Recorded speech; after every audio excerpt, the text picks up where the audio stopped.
Concert में मैं stage पर खड़ी उस स्लिम लॉन्ग लेग्स वाली आर्टिस्ट को चिल्लाकर बोल पड़ा, सिस्टर, तुम सच में बहुत ब्यूटीफुल हो यार, उन लंबी टांगों को तो देखो। जैसे ही मैंने ये बोला, मेरा क्लोज फ्रेंड तुरंत मेरा मुंह कवर कर देता है और फुसफुसाकर कहता है, ये लाइव ब्रॉडकास्ट है भाई, तुझे अपनी वाइफ की जलन का जरा भी डर नहीं है क्या?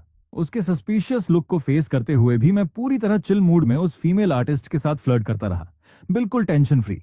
मैंने कहा, अब मेरी कोई वाइफ नहीं है, हम लोग पहले ही डिवोर्स ले चुके हैं। मेरा दोस्त एक पल के लिए शॉक हो गया, जैसे उसने गलत सुन लिया हो।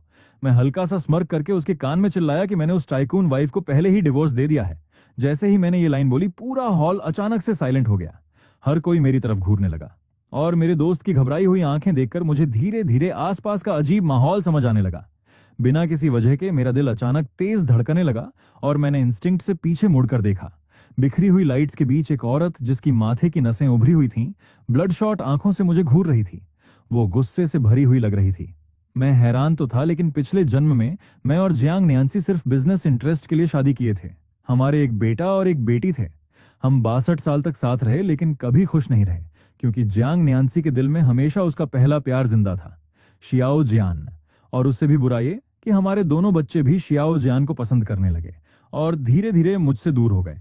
बुढ़ापे में मुझे अल्जाइमर हो गया। जियांग न्यान्सी ने आराम और रिकवरी का बहाना बनाकर मेरे बर्थडे के दिन मुझे पुराने घर में अकेला छोड़ दिया। मैंने कांपते हाथों से वाइफ और बच्चों को कॉल किया तो पता चला कि वो लोग शियाओ जियान के साथ वेकेशन एंजॉय कर रहे हैं। मैं खुद के लिए लॉन्ग लाइफ नूडल्स बनाने गया, लेकिन कंफ्यूज्ड मेमोरी की वजह से स्टोव ऑफ करना भूल गया और आग ने मेरे शरीर को घेर लिया। उस वक्त दिल से मेरी बस एक ही विश थी कि अगर अगला जन्म मिला तो मैं कभी भी उसके लिए अपनी पूरी जिंदगी सैक्रिफाइस नहीं करूंगा।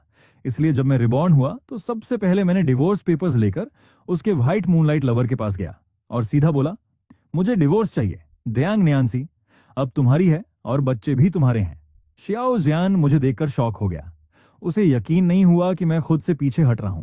मैंने बस शांत तरीके से कहा, क्योंकि वो सब तुम्हें ज्यादा पसंद करते हैं तो यही सबकी विश पूरी कर देगा। बस कूलिंग ऑफ पीरियड खत्म होने के बाद उसे साइन करवा देना, मैं चला जाऊंगा। इस बार मैं पुरानी गलतियां रिपीट नहीं करूंगा और ना ही वो मिस्टर लियू बनूंगा जिसे हर कोई इग्नोर करता है।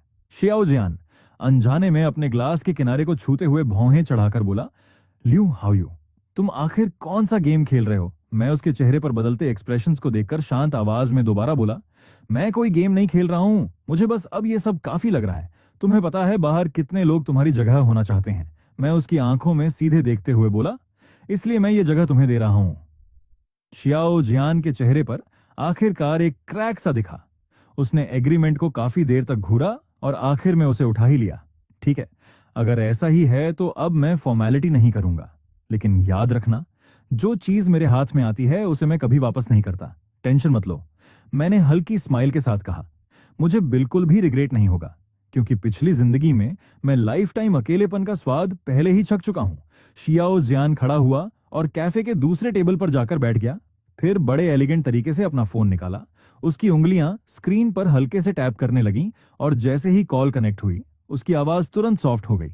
नैन्सी, मैं लैम्सन कैफे में हूं, क्या तुम मुझे पिक करने आ सकती हो? मैं एक साइड बैठा था, मेरे होंठों पर हल्की कड़वी स्माइल आ गई। क्या कभी ऐसा भी टाइम था जब मैं जियांग न्यान्सी को 10 बार कॉल करता था और 9 बार उसका असिस्टेंट फोन उठाता था? लेकिन अब 20 मिनट से भी कम समय में वो औरत जो हमेशा मीटिंग्स में बिजी रहती थी, कैफे के एंट्रेंस पर दिखाई दी। ग्लास विंडो के पार मैंने देखा जियांग न्यान्सी लंबे कदमों से अंदर आई। उसका high and white suit dress उसकी स्लिम लॉन्ग लेग्स को और हाईलाइट कर रहा था।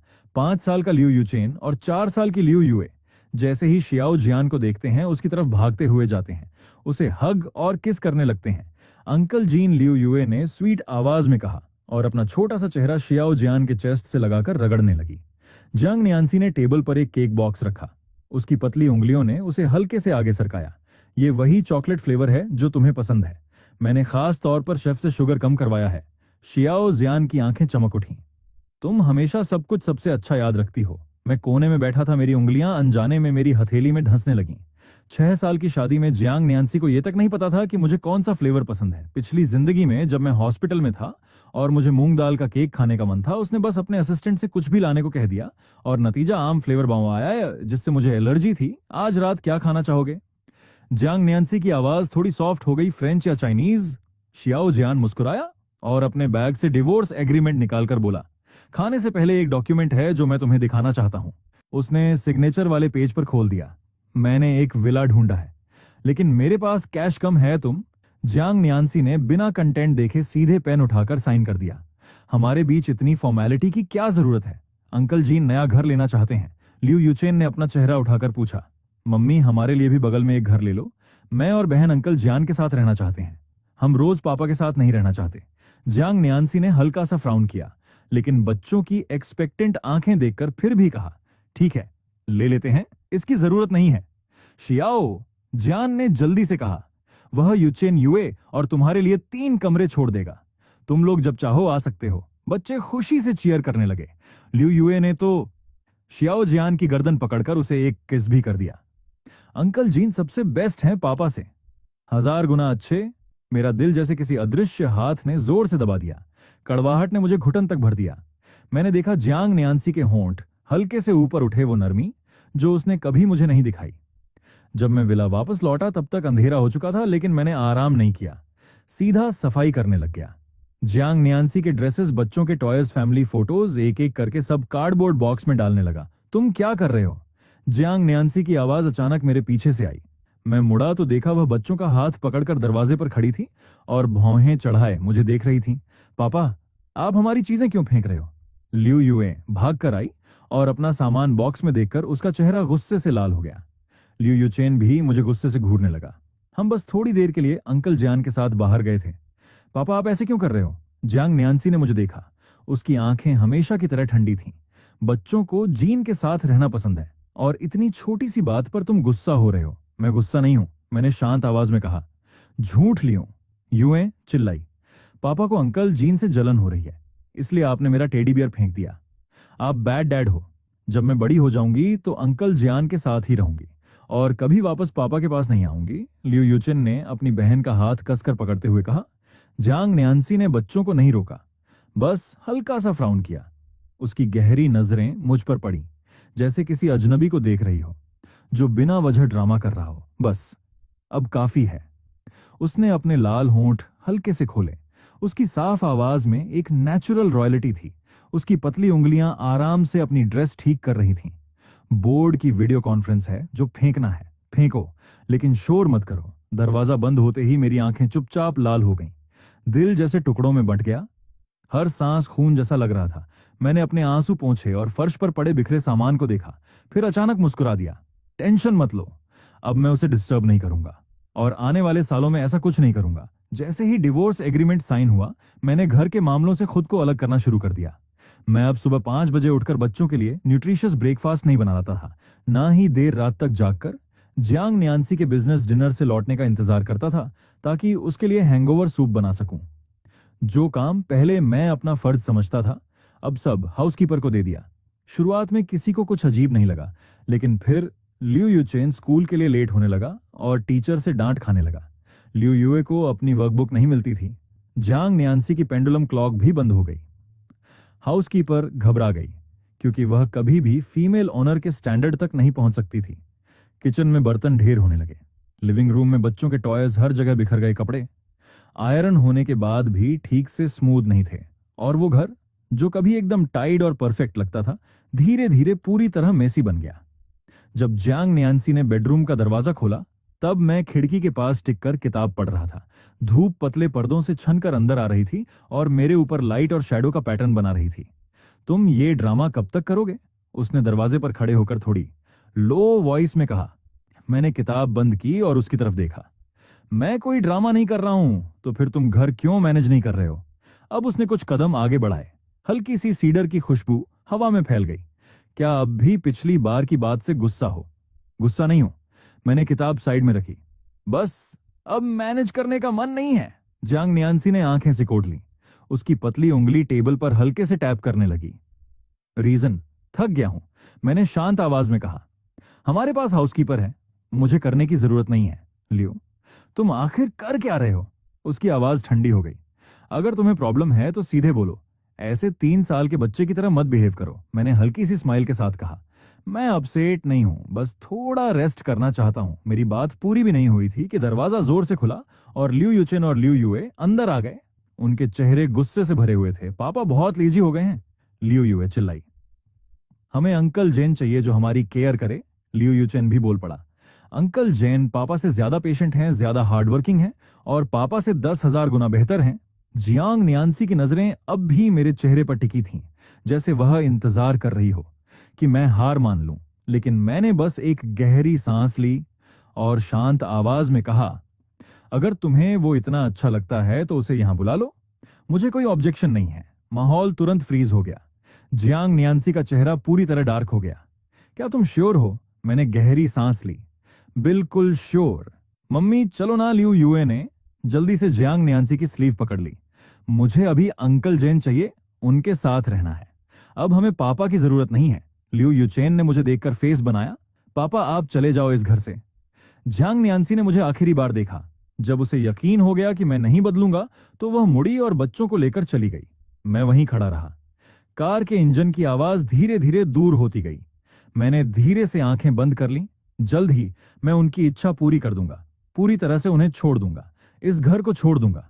पहले ही दिन जब शियाओ जियान यहां शिफ्ट हुआ, उसने हाउसकीपर को पूरा लिविंग रूम रीअरेंज करने को कहा। यह सोफा बहुत डार्क है। उसने जेन्युइन लेदर सोफे पर हाथ फेरते हुए जियांग न्यान्सी की तरफ स्माइल की। न्यान्सी, क्या हम इसे क्रीम कलर में बदल सकते हैं? जियांग न्यान्सी ने बिना सोचे सीधे बटलर को ऑर्डर दे दिया। मिस्टर शियाओ जैसा कहें वैसा करो। मैं सीढ़ियों के मोड़ पर खड़ा था और देख रहा था कि वो सोफा जिसे मैंने 6 महीने पहले बड़े ध्यान से चुना था, बाहर ले जाया जा रहा था। लियो यूचेन और लियो यूए छोटे टेल्स की तरह शियाओ जियान के पीछे पीछे घूम रहे थे, एक्साइटेड होकर इशारे कर रहे थे। अंकल जेन, ये कुशन भी बदलना पड़ेगा। पापा ने जो खरीदे हैं वो बहुत बदसूरत हैं। शियाओ जियान ने बच्चों के सिर पर हाथ फेरते हुए कहा, ठीक है, सब बदल देंगे। मेरी उंगलियां हल्की सी कस गईं, लेकिन फिर डीली पड़ गईं। वो कुशन उस समय के थे जब जियांग न्यान्सी प्रेग्नेंट थी। मैंने खुद अपने हाथों से उन्हें सिला था और उनमें हाइपोएलर्जेनिक कॉटन भरी थी, सिर्फ इसलिए क्योंकि बच्चों की स्किन छोटी उम्र में सेंसिटिव थी। अब वही सब बिना किसी अफसोस के कचरे में फेंक दिया गया। अगले कुछ दिनों में ये घर धीरे धीरे मेरे लिए अनजान होता गया। डाइनिंग टेबल पर शियाओ जियान मेरी जगह बैठता, बच्चों को केयरफुली खाना परोसता। कभी कभी जियांग न्यान्सी खुद उसे कॉफी देती। उसकी पतली उंगलियां कप को आगे सरकाती और उसकी आंखों में वो नरमी होती जो मुझे कभी नहीं मिली। शाम को लिविंग रूम की लाइट्स डिम हो जाती। चारों लोग सोफे पर बैठकर मूवी देखते। लियू यूए शियाओ जियान की गोद में सिमट जाती और लियू यूचेन जियांग न्यान्सी के कंधे पर सिर रखता।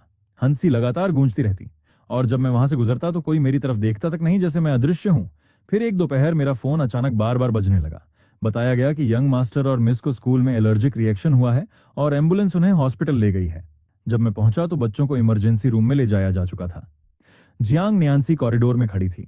उसका विंड चीटर उसकी कोहनी पर लटका हुआ था और उसकी आंखों में ठंडा गुस्सा उमड़ रहा था। Liu, how you? उसकी आवाज धीमी थी, लेकिन उसमें दबा हुआ गुस्सा साफ था। तुम आखिर कर क्या रहे हो? मैं कंफ्यूज हो गया। क्या उन्हें आम से एलर्जी है क्या? तुम्हें यह भी नहीं पता तुमने उन्हें आम का जूस क्यों दिया? मैंने उसकी आंखों में देखकर कहा, मैंने नहीं दिया। मैं कभी आम घर लाता ही नहीं, क्योंकि पहली बार जब बच्चे को आम खाने से हॉस्पिटल जाना पड़ा था तब से मैं बहुत केयरफुल हूं। हर किसी को बार बार रिमाइंड करता हूं कि बच्चों को आम मत देना। यहां तक कि स्कूल का मेन्यू भी मैं खुद चेक करता हूं। मैं इतनी बेसिक मिस्टेक कैसे कर सकता हूं? मैंने नहीं किया। जियांग न्यान्सी ठंडी हंसी हंसी। तो फिर किसने किया? हाउसकीपर ने, या फिर उन्होंने खुद ही ऐसा कर लिया? मैं कुछ बोलने ही वाला था कि नर्स ने दरवाजा खोलकर कहा, बच्चे होश में हैं, उन्हें रूम में शिफ्ट कर दिया गया है। हम अंदर गए तो लियू यूचेन और लियू यूए बेड पर लेटे थे। उनके चेहरे पीले थे। हमें देखते ही उनकी आंखों में हलचल हुई। क्या हुआ? जियांग न्यान्सी ने धीमी आवाज में पूछा। बच्चों ने एक दूसरे को देखा और अचानक दोनों ने मेरी तरफ इशारा कर दिया। ये पापा थे। केक में आम था जो पापा लाए थे। मेरा पूरा शरीर जड़ हो गया। मैंने अविश्वास से उन्हें देखा। तुम क्या बोल रहे हो? ये पापा थे, लियू यूए रोते हुए बोली। पापा को पता था कि हमें एलर्जी है, फिर भी उन्होंने जानबूझकर हमें खिलाया। लियू यूचेन ने भी जोर से सिर हिलाया। कितना बुरा है? मेरी उंगलियां दरवाजे के फ्रेम को कसकर पकड़ लीं। मेरे नकल सफेद पड़ गए। लियू यूचेन, लियू यूए, तुम्हें पता भी है तुम क्या बोल रहे हो? अभी सच बताओ, बस बहुत हो गया। जियांग न्यान्सी अचानक खड़ी हो गई। उसने मेरा हाथ पकड़ लिया। Liu, how you? क्या यही एक पिता करता है? अपने ही बच्चों को नुकसान पहुंचाना और फिर उन्हें झूठ बोलने पर मजबूर करना। मैंने नहीं किया। मेरी आवाज हल्की कांप रही थी। तुम कह रहे हो कि ये दोनों तुम पर झूठा इल्जाम लगा रहे हैं? उसने ठंडी हंसी के साथ कहा, ये अभी कितने छोटे हैं, इनमें इतनी समझ कहां से आएगी? क्या तुम सच में पिता कहलाने के लायक हो? बच्चे अचानक जोर जोर से रोने लगे। जियांग न्यान्सी ने तुरंत मुझे छोड़ दिया और उन्हें संभालने लगी, लेकिन वे और जोर से रोते रहे। उनके छोटे छोटे चेहरे लाल हो गए। मॉम, लियू युए रोते हुए बोली, मुझे बहुत अनकंफर्टेबल लग रहा है, तुम्हें कैसे अच्छा लगेगा? जियांग न्यान्सी ने सॉफ्ट वॉइस में पूछा और अपनी उंगलियों से बेटी के आंसू पोंछने लगी। लियू यूचेन ने लाल आंखों से मेरी तरफ देखा। पापा को भी आम से एलर्जी है। पापा को भी मैंगो जूस दो, उन्हें भी हमारी तरह सफर करने दो। मेरा दिल एकदम बर्फ जैसा ठंडा पड़ गया। मैंने जियांग न्यान्सी की तरफ देखा। उसकी आंखों की ठंडक ने मेरे पूरे शरीर में सिहरन भर दी। ठीक है, उसने सीधा खड़े होकर उंगलियां चटकाईं और तुरंत 2 बॉडीगार्ड अंदर आ गए। उसे पकड़ो। इससे पहले कि मैं कुछ समझ पाता, मुझे कुर्सी पर दबा दिया गया। बॉडीगार्ड ने मेरी ठुड्डी पकड़कर मेरा मुंह जबरदस्ती खोल दिया और 1 गिलास आम का जूस मेरे अंदर उंडेल दिया गया। मीठा लिक्विड सीधे मेरी सांस की नली में चला गया। मैं जोर जोर से खांसने लगा। मेरा गला जलने लगा। मेरी स्किन पर लाल रैशेस तेजी से फैलने लगे। मेरा चेहरा सूजने लगा। सांस लेना मुश्किल हो गया। मैं दर्द में अपने गले को पकड़ने लगा। धुंधली आंखों से जियांग न्यान्सी की तरफ देखा, लेकिन वह बस ठंडे भाव से खड़ी सब देख रही थी। उसे रोकने का कोई इरादा नहीं था। बच्चे अब रोना बंद कर चुके थे और एक्साइटेड होकर ताली बजा रहे थे। सही हुआ, पापा को भी दर्द होना चाहिए। बेहोशी छाने से पहले आखिरी चीज जो मैंने देखी वो जियांग न्यान्सी थी। पता नहीं कितना समय बीत गया। जब मेरी आंख खुली तो मैं हॉस्पिटल बेड पर था। मेरा गला अब भी जल रहा था। चेहरा लाल एलर्जी के निशानों से भरा था। कमरे के बाहर एक जानी पहचानी आवाज सुनाई दी। वो शियाओ जियान था न्यान्सी। मुझे सच में नहीं पता था कि उन्हें एलर्जी है। मैं बस उनके लिए फ्रूट जूस बनाना चाहता था। इसमें तुम्हारी कोई गलती नहीं है। जियांग न्यान्सी की आवाज इतनी सॉफ्ट थी कि यकीन करना मुश्किल था। तुम्हें नहीं पता था, अगर मैं पहले आकर समझा देता तो तुम्हें गलत फहमी नहीं होती। शियाओ जियान ने फिर कहा, यूचेन, युए, ये सब मेरी गलती है। तुम लोगों ने मुझे बचाने के लिए सब अपने पापा पर डाल दिया। बच्चों की आवाज साफ सुनाई दी। अंकल, जियान, मुझे पता है मैंने गलती की। लियू युए रोते हुए बोली, हम बस पापा को पसंद नहीं करते। हाँ लियू, यूचेन ने भी कहा, पापा हमेशा हमें कंट्रोल करते हैं, मिठाई खाने नहीं देते और हमें टाइम पर सुलाते हैं। हम चाहते हैं कि पापा चले जाएं। मेरी उंगलियां बेडशीट को कसकर पकड़ लीं। मेरे नकल्स सफेद पड़ गए। ये वही बच्चे थे जिनके लिए मैंने अपनी पूरी जिंदगी लगा दी थी। ऐसा लग रहा था जैसे दिल और जिगर दोनों फट रहे हों। आंसू अपने आप बहने लगे। मैंने कुछ देर तक सीने को पकड़कर खुद को शांत किया। तभी मेरा फोन अचानक बजा। एयरलाइन से कॉल था। मिस्टर लू, आपका 1 वे टिकट युनचिंग के लिए कंफर्म हो गया है। क्या आप सीट सिलेक्ट करना चाहेंगे? विंडो सीट, मैंने जल्दी से कहा और अपने आंसू पोंछ लिए। मेरी आवाज मुश्किल से निकल रही थी। कॉल कट करते ही दरवाजा खुला। जियांग न्यान्सी अंदर आई। तुम किससे बात कर रहे थे? उसने बिना किसी इमोशन के पूछा। मैंने फोन साइड में रख दिया फ्रेंड से। उसने आगे कुछ नहीं पूछा, बस बेड के पास खड़ी होकर मुझे देखने लगी। पिछली बार जो हुआ वो एक मिसअंडरस्टैंडिंग थी। जूस शियाओ जियान ने दिया था, लेकिन उसे पता नहीं था। उसका टोन ऐसा था जैसे वह मौसम की बात कर रही हो। चलो इसे यहीं खत्म करते हैं। मेरे दिल को जैसे किसी ने कसकर पकड़ लिया। सांस लेना मुश्किल हो गया। तो प्यार और बेपरवाही के बीच फर्क इतना सिंपल होता है। जियांग न्यान्सी मेरी रिएक्शन देखकर थोड़ी हैरान हुई। एक पल रुकी, फिर बोली, अगले हफ्ते बच्चे समर कैंप जाएंगे। मैं और जियान उनके साथ जगेंगे। तुम घर जाकर इंतजार करना। उसे लगा मैं हमेशा की तरह गुस्सा करूंगा या उसे रोकूंगा, लेकिन मैंने बस शांत होकर सिर हिला दिया। मैं समझ गया। जियांग न्यान्सी ने भौहें और सिकोड़ ली। तभी उसका फोन बजा। उसने स्क्रीन देखी, कंपनी का काम है, और वह चली गई। दरवाजा बंद होते ही मैंने अपनी मुट्ठी ढीली की। मेरी हथेली पर 4 आधे चांद जैसे खून भरे नाखून के निशान साफ दिख रहे थे। इन दिनों मेरा फोन लगातार वाइब्रेट करने लगा था। सारे मैसेज शियाओ जियान के थे। फोटो और वीडियो की लाइन लगी हुई थी। समर कैंप की खुशियों से भरे मोमेंट्स।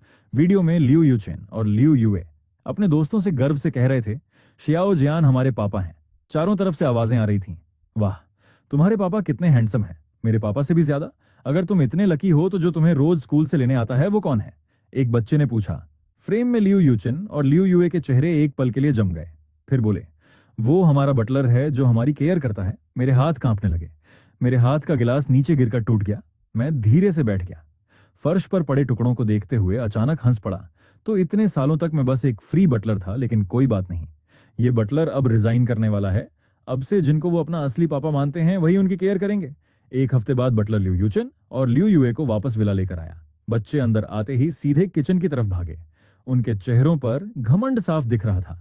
पापा, लियू युए चिल्लाई, आपको पता है अंकल जियान का पैर पेरेंट्स स्पोर्ट्स मीट में मुड़ गया था। मम्मी कितनी टेंशन में आ गई थी, लियो यूचेन तुरंत बोला। मम्मी ने पूरा हॉस्पिटल उनके लिए बुक कर लिया और कंपनी के मीटिंग्स तक पोस्टपोन कर दिए। हमेशा उनके पास ही रही। मैं ओवन के सामने खड़ा था, चुपचाप बच्चों की बातें सुन रहा था।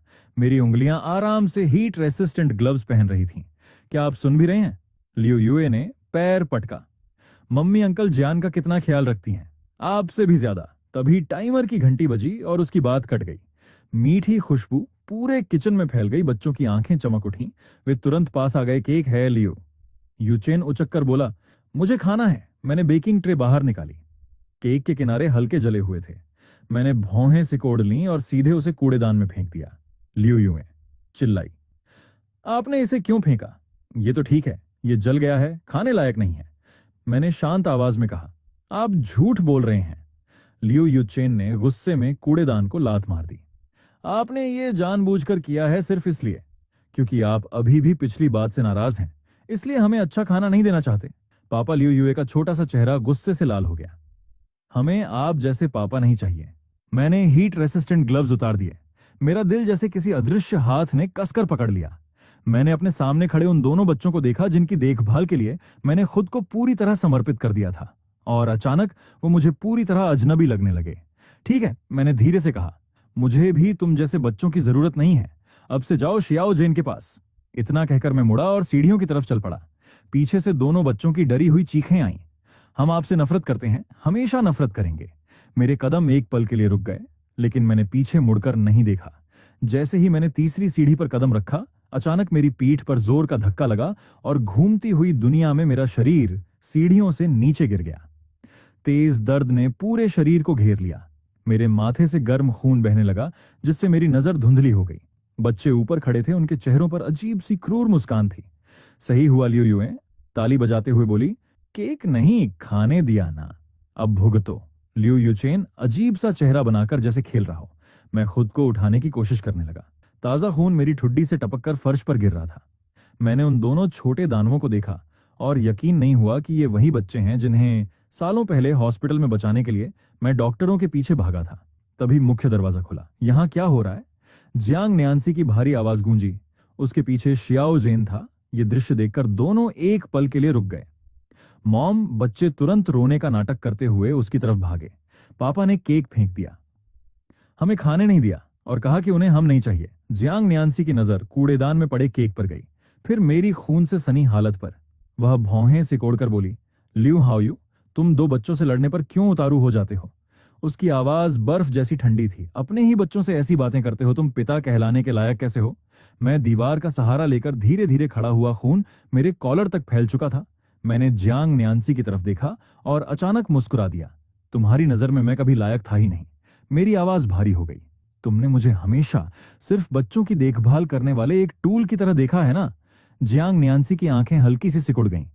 ठीक है, तुम्हारा असली पति शियाओ जेन ही होना चाहिए, और बच्चे भी उसी को अपना पिता मानते हैं, तो मैं हट जाता हूं। तुम्हारे इस 4 लोगों के परिवार की इच्छा पूरी करता हूं। माहौल एकदम जम गया। जियांग न्यान्सी का चेहरा सख्त हो गया। वह मुझे ऐसे घूरने लगी जैसे पहली बार देख रही हो। लियू हाउ यू, भूल मत जाओ। उसकी आवाज ठंडी और गहरी थी। हमारी शादी परिवारों ने तय की थी, इसमें कभी प्यार था ही नहीं। तुम मुझसे क्या उम्मीद करते हो प्यार? उसने ठंडी हंसी हंसी। मैं भी हंस पड़ा। हंसते हंसते आंखों से आंसू बहने लगे। हाँ, तुम सही कहती हो, मैं ही बेवकूफ हूं। न्यान्सी, बस करो। शियाओ जेन ने समय पर उसका हाथ पकड़ लिया। बच्चे डर गए हैं, पहले इन्हें ऊपर ले चलते हैं। जियांग न्यान्सी ने मुझे गहराई से देखा, फिर एक बच्चे को एक हाथ में उठाया और दूसरे को पकड़कर शियाओ जेन के साथ चली गई। मैं उनकी जाती हुई पीठ को देखता रहा। खून अब भी टपक रहा था और मुझे पहली बार गहराई से पछतावा हुआ कि मैंने जियांग न्यान्सी से शादी की और उसके साथ बच्चे किए। इस जिंदगी में मैं ये गलती दोबारा नहीं दोहराऊंगा। अब से मैं सिर्फ अपने लिए जीऊंगा। अगले दिन लियू यूचेन का बर्थडे था, जो शहर के सबसे लग्जरी होटल में रखा गया था। हमेशा की तरह जियांग न्यान्सी ने पूरा फ्लोर बुक कर लिया था और एक ग्रैंड पार्टी रखी थी। मैं कमरे के कोने में खड़ा था और देख रहा था लियू यूचेन और लियू यूए दोनों शियाओ जेन के हाथ पकड़कर उसके आसपास खुश पक्षियों की तरह घूम रहे थे। बच्चे पूरे समय उसी के साथ चिपके रहे, जानबूझकर मुझे नजरअंदाज करते हुए। जियांग न्यान्सी थोड़ी दूर खड़ी थी। उसके हाथ में वाइन ग्लास था। उसकी नजरें बार बार शियाओ जेन पर जा रही थीं और उनमें वो नरमी थी जो मुझे कभी नहीं मिली। मेहमानों की बातें साफ सुनाई दे रही थीं। सीईओ जियांग सच में बहुत डेडिकेटेड हैं। इतने सालों बाद भी उनकी नजरों में सिर्फ मिस्टर शियाओ ही हैं। हाँ, बच्चे भी बिल्कुल उन्हीं जैसे हैं। उनकी नजरों में भी सिर्फ अंकल जेन हैं। कोई बोला, मैं कॉलेज में जियांग और शियाओ दोनों का दोस्त था। उस समय उनका रिश्ता बहुत पैशनेट था। लगभग ग्रेजुएशन से पहले ही उनकी सगाई होने वाली थी। ओह, तभी पास खड़े किसी ने समझते हुए कहा, कुछ लोग हमेशा के लिए खास होते हैं, चाहे उन्हें पति का नाम मिले या नहीं। वो सबसे अहम रहते हैं। कुछ लोग कितनी भी कोशिश कर लें, जगह नहीं बना पाते, चाहे उनके बच्चे ही क्यों ना हो। फिर भी पत्नी का दिल नहीं जीत पाते। शायद इस जिंदगी में वो हमेशा अकेले ही रहेंगे। मैं चुपचाप सब सुनता रहा। मेरा दिल बर्फ की मोटी परत में ढका हुआ था, शांत। लेकिन अब दर्द नहीं था। मैंने गहरी सांस ली और लिफ्ट की तरफ बढ़ गया। जैसे ही दरवाजा बंद होने वाला था, एक हाथ अंदर आया और शियाओ जेन भी अंदर आ गया। उसके होंठों पर हल्की मुस्कान थी। डिवोर्स का कूलिंग ऑफ पीरियड 3 दिन में खत्म हो रहा है। क्या तुम अपना वादा निभाकर चले जाओगे? मैंने ग्राउंड फ्लोर का बटन दबाया। बिल्कुल, मैं सबसे ज्यादा जल्दी में हूं यहां से जाने के लिए। शियाओ जेन के चेहरे पर संतुष्टि दिखी। उसने कहा, चिंता मत करो, मैं इस परिवार का ख्याल रखूंगा। वैसे भी नियांसी और बच्चे तुम्हें पसंद नहीं करते। धीरे धीरे तुम्हें भूल जाएंगे। लिफ्ट नीचे जाने लगी। मैं चुप रहा। तभी अचानक जोर का धमाका हुआ। लिफ्ट बुरी तरह हिलने लगी और अंधेरे में डूब गई। बचाओ शियाओ, जेन चिल्लाया। घबराकर उसने फोन निकाला। नियांसी, मुझे बचाओ, लिफ्ट खराब हो गई है। मैं दीवार से टकराया। मेरे माथे में तेज दर्द उठा। गर्म खून मेरे गाल से बहने लगा। पता नहीं कितना समय बीत गया। बाहर से भागते कदमों की आवाज आई। क्या अंदर सब ठीक है? रेस्क्यू टीम की आवाज लिफ्ट के बाहर से सुनाई दी। जल्दी हमें बचाओ शियाओ। जेन लिफ्ट के दरवाजे पर जोर जोर से मारते हुए चिल्लाया। मेरा पैर फंस गया है। मेटल को तोड़ने की आवाज मेरे कानों में चुभने लगी। तभी तेज रोशनी अंदर आई और एक रेस्क्यू वर्कर ने अंदर झांककर हालात देखे। उसका चेहरा गंभीर हो गया। दोनों के पैर दरवाजे में फंसे हुए हैं, लेकिन समय बहुत कम है। हम पहले सिर्फ एक को ही निकाल सकते हैं। किसे बचाना है? मेरी धुंधली नजरों के बीच मैंने देखा, जियांग नियांसी बच्चों को लेकर पीछे खड़ी थी। उसकी नजर सीधा शियाओ जेन पर थी। बिना एक सेकंड सोचे उसने कहा, उसे बचाओ, पहले अंकल जेन को बचाओ। लिu यूचेन और लिu यूए भी रोते हुए रेस्क्यू वर्कर की स्लीव पकड़कर चिल्लाने लगे। जल्दी उसे बचाओ। रेस्क्यू वर्कर ने भौहें सिकोड़कर कहा, मैडम, ये ज्यादा सीरियस हालत में है, पहले इन्हें बचाना सही रहेगा। लेकिन जियांग नियांसी की आवाज बर्फ जैसी ठंडी थी। मैंने कहा, पहले जेन को बचाओ। मजबूर होकर टीम ने हाथ अंदर डालकर शियाओ जेन को खींचना शुरू किया। मैं बस देखता रहा कैसे वे सावधानी से उसे बाहर निकाल रहे थे और उधर आधा टूटा लिफ्ट दरवाजा डरावनी आवाजें कर रहा था। आखिरी बार मैंने देखा, जियांग नियांसी उसे सहारा देकर बाहर ले जा रही थी और बच्चे खुशी से चीयर कर रहे थे। जब दोबारा मेरी आंख खुली तो तेज रोशनी ने आंखें सिकोड़ दी। नाक में दवाई की गंध थी और कानों में हार्ट मॉनिटर की बीप बीप चल रही थी। डॉक्टर मेरी आंखें चेक कर रहा था। 3 पसलियां टूट गई हैं। किस्मत अच्छी थी, समय पर बचा लिया गया, नहीं तो जान जा सकती थी। मैंने हिलने की कोशिश की तो सीने से लेकर पूरे शरीर में दर्द फैल गया। अजीब बात यह थी कि मेरी आंखों से एक आंसू भी नहीं निकला। शायद दर्द अपनी हद पार कर चुका था और दिल भी सुन्न हो चुका था। 3 दिन बाद जियांग नियांसी मुझे डिस्चार्ज कराने आई। वह दरवाजे पर खड़ी थी। उसका सूट परफेक्ट था। नजर मेरे बंधे हुए सीने पर टिकी थी। काफी देर चुप रहने के बाद बोली, जेन को आगे पियानो बजाना है। मैं उसका पैर खराब नहीं होने दे सकती थी। मैंने धीरे से सिर उठाकर उसकी तरफ देखा तो मुझे ही सहना पड़ा। उसने ऐसे कहा जैसे कोई सामान्य बात हो, तुम घर संभालते हो, अगर तुम्हें चलने में दिक्कत भी होगी तो ज्यादा फर्क नहीं पड़ेगा। मैंने कुछ नहीं कहा। बस पहली बार सब कुछ इतनी साफ नजर आ रहा था। वो औरत जिसे मैंने आधी जिंदगी प्यार किया, उसकी खूबसूरती अब भी वैसी ही थी, लेकिन उसकी आंखों में कभी मेरा अक्स था ही नहीं। जियांग नियांसी, मैंने भारी आवाज में पूछा, अगर उस दिन मैं मर जाता तो क्या तुम्हें फर्क पड़ता? उसने भौहें सिकोड़ लीं, लेकिन जवाब नहीं दिया। उसने जेब से एक ब्लैक कार्ड निकालकर टेबल पर रख दिया। बेकार सवाल मत पूछो, ये कॉम्पेंसेशन है। जब तक तुम ठीक से रहोगे, बच्चों को पालोगे, तुम मेरे पति रहोगे। मैं अचानक हंस पड़ा। पिछली जिंदगी में भी मैं मरते दम तक उसका पति था, लेकिन क्या मिला? अकेलापन मुझे ही मिला। भुला दिया गया, मुझे ही गया, और जलकर मरने वाला भी मैं ही था। इस बार मुझे उसका पति बनकर नहीं जीना, मुझे बेहतर जीना है, चमक कर जीना है। मुझे ऐसा कोई चाहिए जो सच में मुझसे प्यार करे। मैं लगभग बोल ही देता कि अब मुझे उसकी जरूरत नहीं है। तभी फोन की घंटी ने मुझे रोक दिया। जियांग नियांसी ने कॉल उठाया।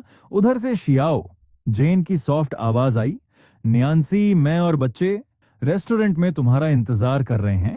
हमारे पास तुम्हारे लिए सरप्राइज है। उसकी आंखें तुरंत नरम हो गईं। मैं अभी आती हूं। उसने कॉल काटा और घड़ी देखी। मुझे जाना होगा। ड्राइवर नीचे इंतजार कर रहा है। मेरी उंगलियां हथेली में धंस गईं, लेकिन आखिर में मैंने उसे रोका नहीं जाने दिया। वैसे भी शियाओ जेन उसे जल्द ही बता देगा कि डिवोर्स एग्रीमेंट अब इफेक्टिव है।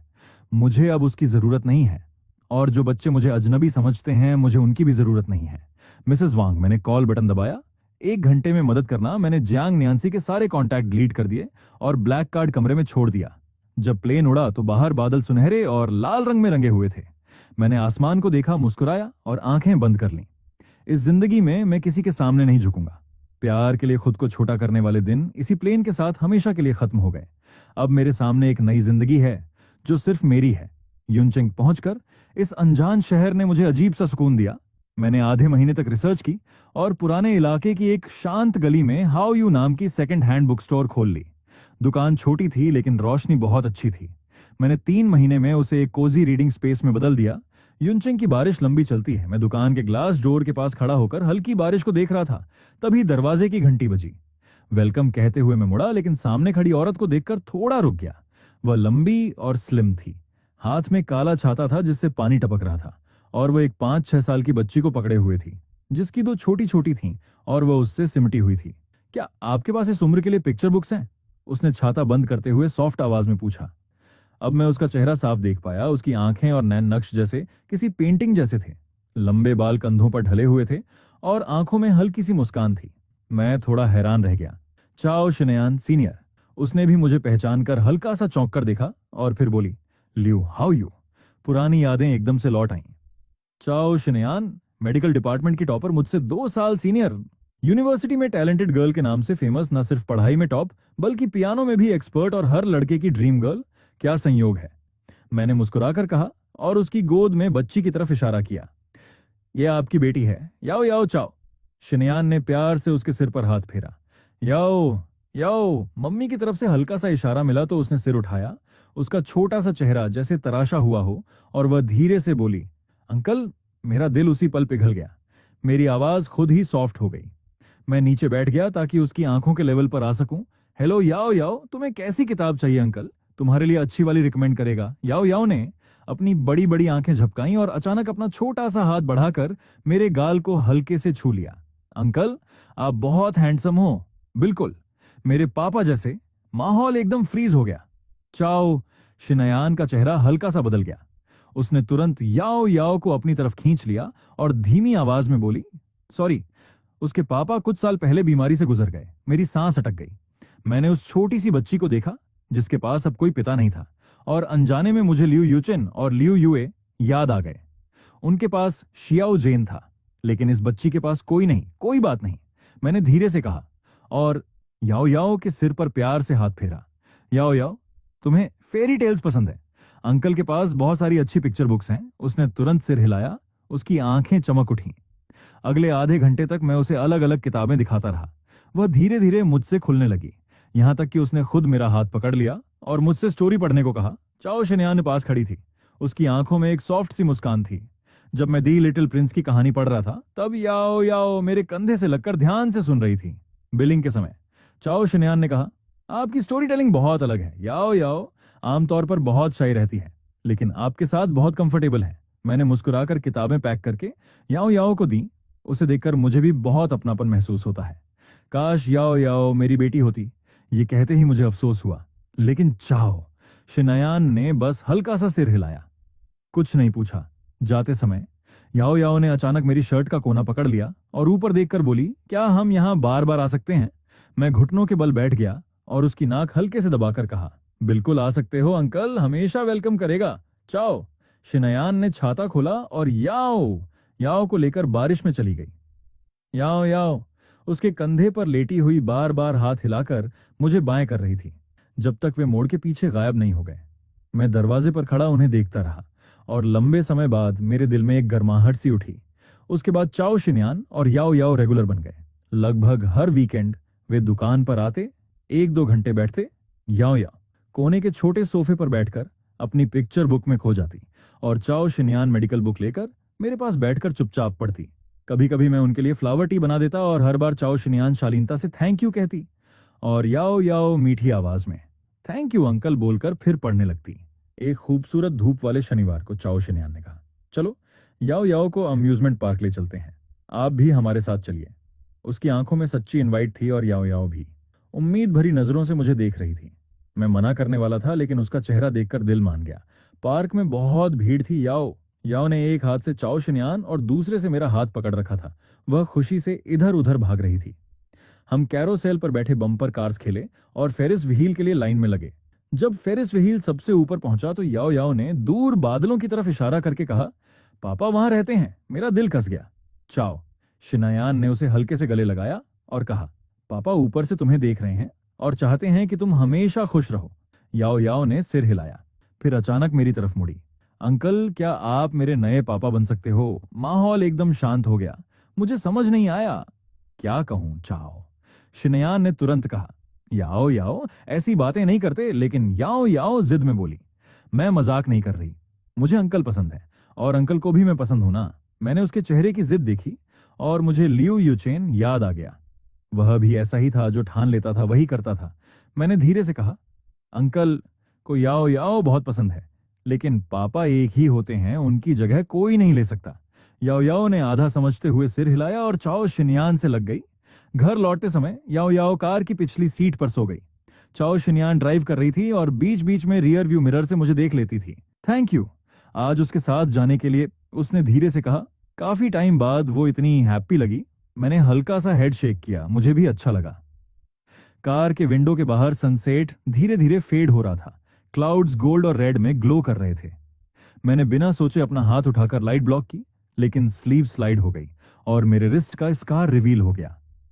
उसकी नजर एक सेकंड के लिए उस स्कार पर रुकी, फिर तुरंत साइड देख लिया, पर पूरे सफर उसकी आईब्रो हल्की सी फ्रॉन में ही रही। एक हफ्ते बाद वो बुक स्टोर आई, अकेली, हाथ में एक थर्मस लेकर।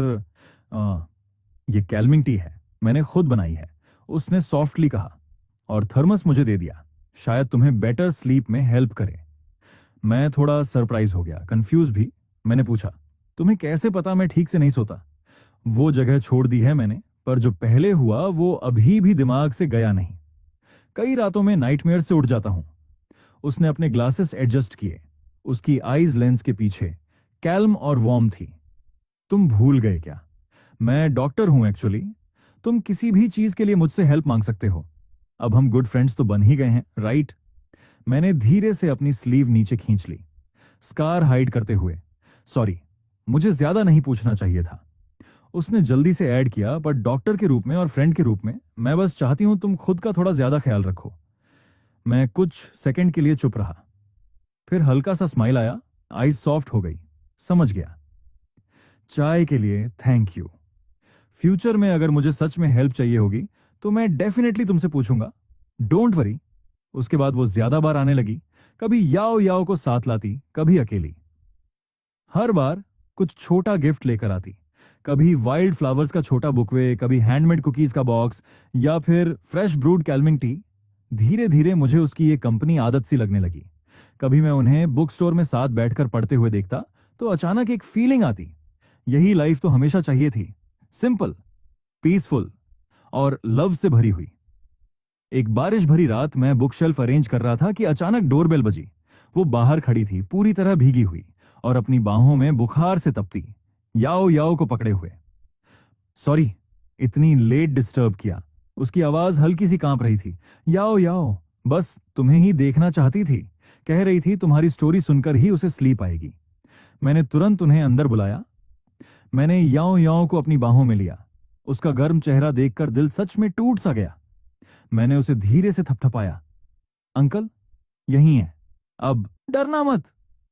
उस रात मैं उसके बेड के पास बैठकर उसे धीरे धीरे स्टोरी सुनाता रहा। वो मेरे पास बैठी थी, उसकी जेंटल नजर हम दोनों पर थी। जब आखिरकार याओ याओ सो गई, तब तक बाहर की बारिश भी रुक चुकी थी। खिड़की के पर्दे से चांदनी अंदर आ रही थी, फर्श पर सिल्वर लाइट की एक लाइन बनाते हुए। थैंक यू, उसने धीरे से कहा। मैं उठने लगा, लेकिन ज्यादा देर बैठने से मेरे पैर सुन्न हो गए थे। मैं थोड़ा लड़खड़ाया, लगभग गिरने ही वाला था कि उसने जल्दी से मुझे पकड़ लिया। जब मैं सीधा खड़ा हुआ तब एहसास हुआ कि हम दोनों के बीच दूरी थोड़ी ज्यादा कम थी। हम दोनों ने कुछ नहीं कहा, बस हल्का सा ब्लश किया और नजरें हटा ली। फिर एक पूरा महीना मैं गायब रहा। तब जाकर उसे लगा कुछ गलत है। पहले उसे लगा मैं बस किसी फेज में हूं, लेकिन जब उसने मुझसे कांटेक्ट करने की हर कोशिश की और कुछ नहीं हुआ, तब उसने सीरियसली लेना शुरू किया। उसने मेरे पुराने फ्रेंड्स को कॉल किया, पर किसी ने मुझे नहीं देखा था।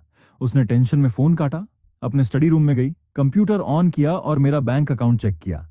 स्क्रीन पर वही ब्लैक कार्ड दिखा जो उसने मुझे दिया था। बैलेंस हमेशा जीरो ही रहा। जब मैं गया था तो मैंने सिर्फ अपनी सेविंग्स ली थी, उनके फैमिली के पैसे का 1 रुपया भी नहीं छुआ। हम कितना स्टबर्न है, उसने ठंडे अंदाज में हंसते हुए कहा। कंप्यूटर बंद कर दिया। बस चाहता है हम उसे ढूंढें। ऐसे चाइल्डिश ट्रिक्स काम नहीं करेंगे। अगली सुबह ब्रेकफास्ट पर बच्चे स्कूल की बातें कर रहे थे। वो उन्हें खाना सर्व कर रही थी। कभी कभी ऊपर देखकर स्माइल करती। सब कुछ परफेक्ट और हार्मोनियस लग रहा था, लेकिन फिर भी उसे लग रहा था कुछ मिसिंग है। मम्मी, अगले हफ्ते स्कूल में पेरेंट्स स्पोर्ट्स डे है, आप अंकल के साथ आओगी ना? छोटी ने एक्साइट होकर पूछा। हाँ जरूर, उसने ऑटोमेटिकली जवाब दिया। फिर एक पल के लिए रुकी। पहले तुम्हारे साथ कौन जाता था? तुम्हारे पापा, राइट। दोनों बच्चों ने एक साथ नापसंदगी दिखाई। हाँ वही, लेकिन हमें वो बिल्कुल नहीं चाहिए। छोटा सा मुंह बनाकर बोला। हमेशा ठंडा रहता है, बस घर पर रहता है, काम करता रहता है, बाहर जाना ही नहीं चाहता, खुद का ख्याल रखना भी नहीं आता। हमें वो बिल्कुल नहीं चाहिए। दूसरी ने भी कहा। अंकल हमेशा स्टाइलिश और हैंडसम लगते हैं, हमारे क्लासमेट्स हमसे जलते हैं। उसने हल्की सी ऑकवर्ड स्माइल दी और कॉफी का कप उसकी तरफ बढ़ाया। इसे ट्राई करो, मैंने खास तुम्हारे टेस्ट के हिसाब से बनवाई है। उसने एक सिप लिया।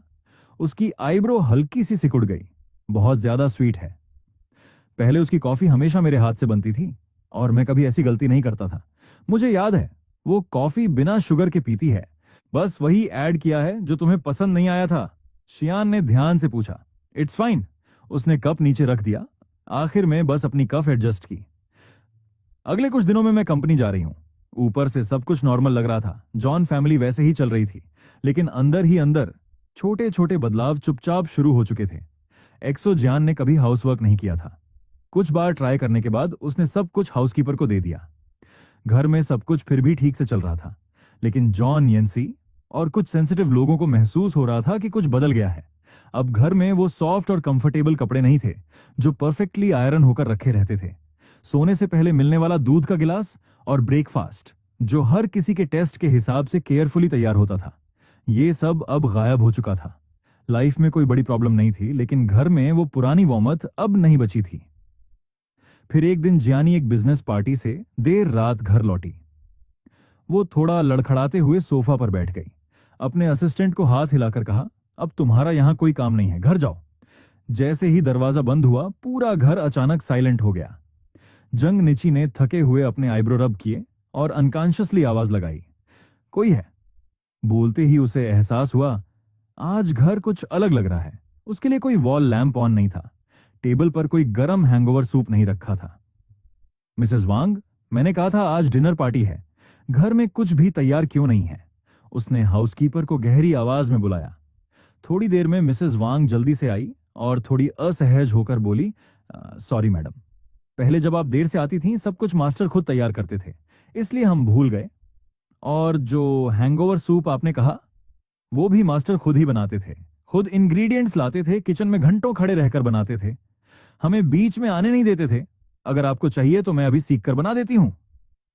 ये सुनकर जंग निच्ची के दिल में कुछ अजीब सा हिला। एक अनजान इमोशन उठ गया। तो ये सब चीजें पहले वो खुद एक एक करके करता था। उसे पता था कि मैं फैमिली के लिए डेडिकेटेड हूं, लेकिन आज पहली बार उसे साफ साफ पछतावा महसूस हुआ, जैसे वो मुझ पर थोड़ा डेप्टेड भी हो। वो किचन के बीच खड़ी थी। मार्बल काउंटर से टकराकर ठंडी लाइट उसके चेहरे पर पड़ रही थी। मिसेस वांग साइड में खड़ी थी, सांस भी धीरे ले रही थी। तो इन 6 सालों तक वो चुपचाप ये सब करता रहा और कभी कुछ कहा भी नहीं। उसकी आवाज हल्की सी भारी हो गई। मिसेस वांग ने धीरे से सिर हिलाया। मास्टर कभी हमें कुछ करने नहीं देते थे, कहते थे आपका पेट वीक है, बाहर का सूप बहुत हैवी होता है, इसलिए वो खुद ही सब कंट्रोल करते थे। जियानी की उंगलियां टेबल पर हल्के हल्के टैप कर रही थीं। पूरे 6 साल। हर बार जब वो बिजनेस डिनर से लौटती थी, चाहे कितनी भी देर हो, टेबल पर हमेशा गर्म सूप रखा होता था। उसने कभी सोचा भी नहीं था कि इसके पीछे कोई पूरी रात जागता है। क्या मैं ट्राई करूं बनाने का? बटलर ने धीरे से पूछा। नहीं, जरूरत नहीं, उसने सीढ़ियों की तरफ मुड़ते हुए कहा। सब लोग जाकर आराम करो।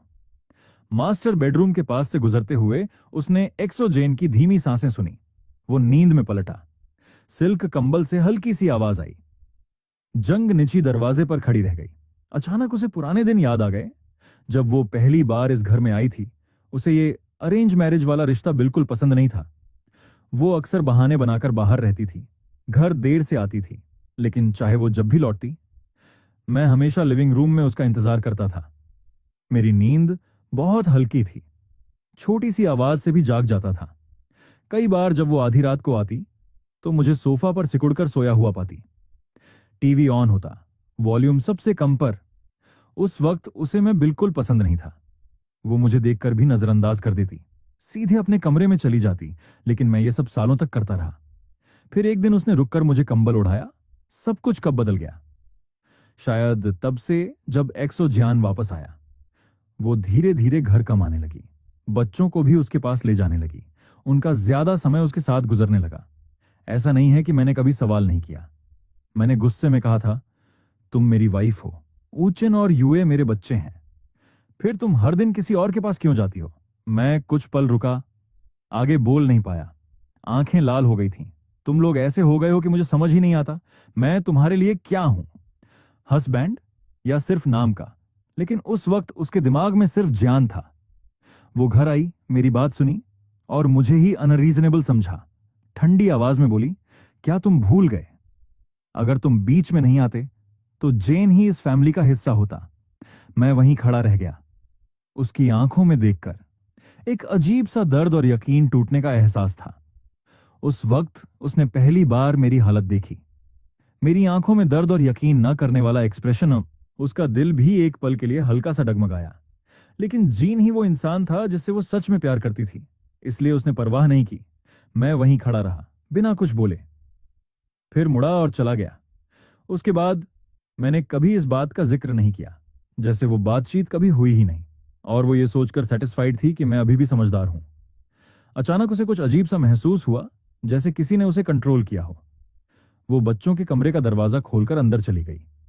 लू ओचिन और लू यूए गहरी नींद में थे। उनके छोटे सिर एक दूसरे से टिके हुए थे। बेड साइड पर रखी फोटो में वो दोनों एक्सोजेन के साथ मुस्कुरा रहे थे। मेरी सारी फोटो किसी समय हटा दी गई थी। जहां पहले मेरी फोटो लगी होती थी, अब वहां खाली जगह थी। पता नहीं क्यों उसका दिल भी उसी खाली जगह की तरह खाली लगने लगा। वो मास्टर बेडरूम में नहीं गई, अकेली लिविंग रूम में आकर बैठ गई। खिड़की से ठंडी चांदनी अंदर आ रही थी। जंग निची ने सीधे लेकर कैबिनेट से व्हिस्की की बोतल उठाई और बिना सोचे एक बड़ा सिप ले लिया। तीखी लिक्विड ने गला जला दिया, लेकिन दिल की बेचैनी को जरा भी कम नहीं कर पाई। उस दिन के बाद जंग निची ने काम को बहाना बनाना शुरू कर दिया। धीरे धीरे घर आना कम कर दिया। वो अक्सर घर से गायब रहने लगी। एक्स जियान और भी ज्यादा कंफर्टेबल हो गया। कभी जिम में रहता, कभी अपने लुक्स और स्टाइल पर ध्यान देता। लू उचिन और लू यूए को अब स्कूल ले जाने वाला कोई नहीं था। पहले मैं उन्हें ले जाता था। एक्स जियान उनका फेवर जीतने के लिए अक्सर चुपके से उनके लिए स्कूल लीव ले लेता, उन्हें बाहर घुमाने ले जाता। धीरे धीरे बच्चे भी वैसे ही बनने लगे। स्कूल जाना बंद कर दिया, पूरा दिन बाहर घूमते रहते। शियान को सब पता था, लेकिन उसे कोई फर्क नहीं पड़ा। यंग मास्टर और मिस पिछले कुछ दिनों से स्कूल नहीं जा रहे हैं। टीचर का फोन आया था घर पर। वो कह रहे थे, आप बच्चों पर थोड़ा ध्यान दें, वो हमें नहीं सुनते। क्या आप घर आकर उन्हें समझा सकती हैं? कम से कम स्कूल तो भेजिए। ठीक है, मुझे पता है, मैं बाद में देखूंगी। शियान सोफे पर लेटा हुआ था, अपने नए पर्म किए हुए बालों को देखकर खुश हो रहा था। उसे बताने की जरूरत नहीं, वो वैसे ही काम में बिजी है। मैं नहीं चाहता उसे और टेंशन हो। उसने फोन काट दिया। उसके पास बैठे दोस्त ने मजाक में कहा, क्या सच में तुम उन 2 स्टेप चिल्ड्रेन को संभालने वाले हो? मैं कहता हूं अमीर औरत से शादी कर ली, वही काफी है। ये 2 बच्चे तो सिर्फ प्रॉब्लम है। किसने कहा मैं संभालूंगा? एक्स जान ने उबासी लेते हुए कहा। उसकी आंखों में चालाकी साफ दिख रही थी। मैं तो चाहता हूं वो जितने बिगड़ सकते हैं उतने बिगड़ जाएं, ताकि आगे जाकर मेरे बच्चों के साथ इनहेरिटेंस के लिए कॉम्पिट ना करें। इतना कहकर उसने तुरंत उनके क्लास टीचर को कॉल किया। टीचर, हाल ही में मेरे बच्चे कुछ फैमिली मैटर्स में बिजी हैं, इसलिए स्कूल नहीं आ पा रहे। आपको ज्यादा टेंशन लेने की जरूरत नहीं। आप हमारी फैमिली सिचुएशन जानते हैं। उन्हें पढ़ाई पर ज्यादा फोकस करने की जरूरत नहीं है, और उनकी माँ भी अभी बहुत बिजी हैं। अगर कुछ हो तो मुझे डायरेक्ट बता देना, उन्हें बताने की जरूरत नहीं। फोन रखने के बाद वो पूरी तरह रिलैक्स हो गया और जल्दी ही इस बात को भूल गया। उसी शाम जिम से लौटने के बाद वो बहुत कम घर आता था। लिविंग रूम में बच्चों की आवाजें गूंज रही थीं। जैसे ही वो अंदर आया, दोनों बच्चे खुशी से उसकी तरफ भागे। अंकल जीन, आप आ गए। हमने आपको बहुत मिस किया। लेकिन इस बार जो उन्होंने देखा वो अलग था। जो इंसान हमेशा जेंटल स्माइल करता था, अब उसके चेहरे पर ठंडा एक्सप्रेशन था। उसने छोटे से जवाब में कहा, पता है मैं बिजी हूं, तुम लोग खुद खेलो। लू उचिन को लगा वो पहले जैसा ही प्यार से खेलेगा। गुस्से में उसने अपना टॉय जमीन पर फेंक दिया। नहीं, आपको हमारे साथ खेलना होगा। ये सुनते ही एक्स जान का चेहरा अचानक डरावना हो गया। उसकी आंखों में अब जरा भी स्माइल नहीं थी। क्या कहा तुमने? तुम किस पर चिल्ला रहे हो? पता है मैं जल्दी ही तुम्हारी माँ से शादी करने वाला हूँ, इस घर का नया आदमी बनने वाला हूँ। तुम्हारी माँ को तुम कभी पसंद नहीं थे। वो बेकार बाप के साथ तुम भी जल्दी ही उसके लिए बेकार बन जाओगे। दोनों बच्चे डर के मारे एक दूसरे को कसकर पकड़ लिए। सांस लेने की भी हिम्मत नहीं हो रही थी। अब वो पहले की तरह मुझे परेशान करने वाले नहीं रहे। अच्छा है तुम समझ गए। याद रखना, इस घर में अब सब कुछ मेरे हिसाब से चलेगा। अगर दोबारा मुझ पर आवाज उठाई तो अच्छा नहीं होगा। इतना कहकर उसने उन्हें ठंडी नजर से देखा और ऊपर चला गया। उस दिन के बाद एक्स जान के इशारे पर घर के नौकर भी धीरे धीरे बच्चों को इग्नोर करने लगे। अब कोई उन्हें स्कूल नहीं ले जाता था। यहाँ तक कि धीरे धीरे उनका खाना भी अलग से नहीं बनता था। उन्हें इंतजार करना पड़ता था कि एक्स जान खा ले, फिर जो बचता था वही उन्हें मिलता। झुलसा देने वाली धूप में जिंगशी सिटी तप रही थी। जंग विला के एयर कंडीशनर लगातार चल रहे थे। उचिन और यूए प्लेरूम के कारपेट पर लेगो से खेल रहे थे। बीच बीच में एक्स जान को देखते, जो आईने के सामने खड़े होकर अपनी टाई एडजस्ट कर रहा था। अंकल जिन, लू यूए ने डरते डरते पूछा, क्या हम आइसक्रीम खाने जा सकते हैं? आपने प्रॉमिस किया था। पिछले हफ्ते जब जंग निच्ची ने उन्हें नया वॉच गिफ्ट किया था तब वो बहुत खुश हुआ था। उसने बच्चों को मजाक में किक करते हुए कहा था बाद में आइसक्रीम खिलाने ले जाएगा। लेकिन अब उसने पलटकर भी नहीं देखा। चिड़चिड़े अंदाज में बोला, तुम्हें दिख नहीं रहा, मैं बिजी हूं। लेकिन लू उचिन ने हिम्मत जुटाई। डरते डरते बोला, पिछले हफ्ते आपने कहा था हमें भी ले जाओगे, इतना ट्रबल क्यों हो तुम लोग? एक्स जान अचानक मुड़ा, हाथ में पकड़ी टाई को मरोड़ते हुए बोला, पूरे दिन बस खाते रहते हो, देखो कितने पतले हो गए हो। दोनों बच्चे डर के मारे पीछे हट गए।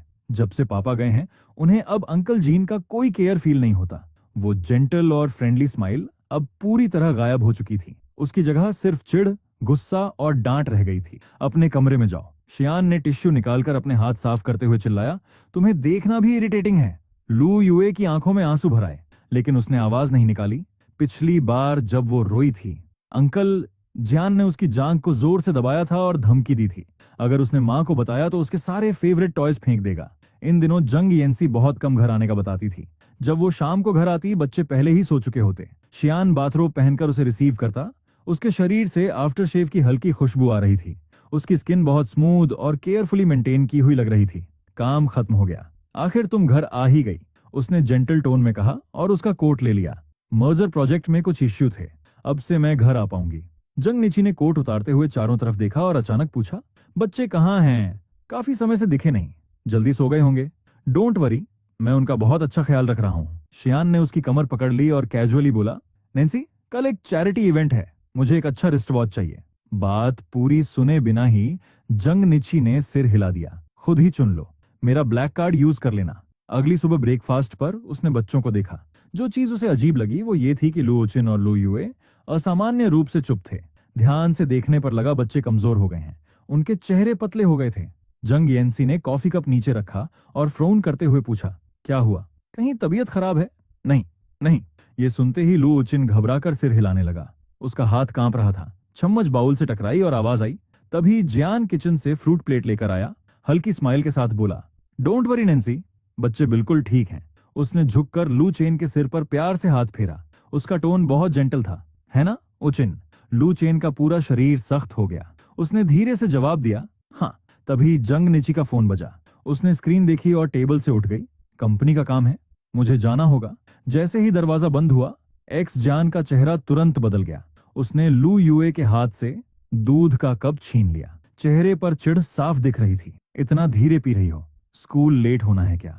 जल्दी खत्म करो, तुम्हारी माँ घर पर है इन दिनों।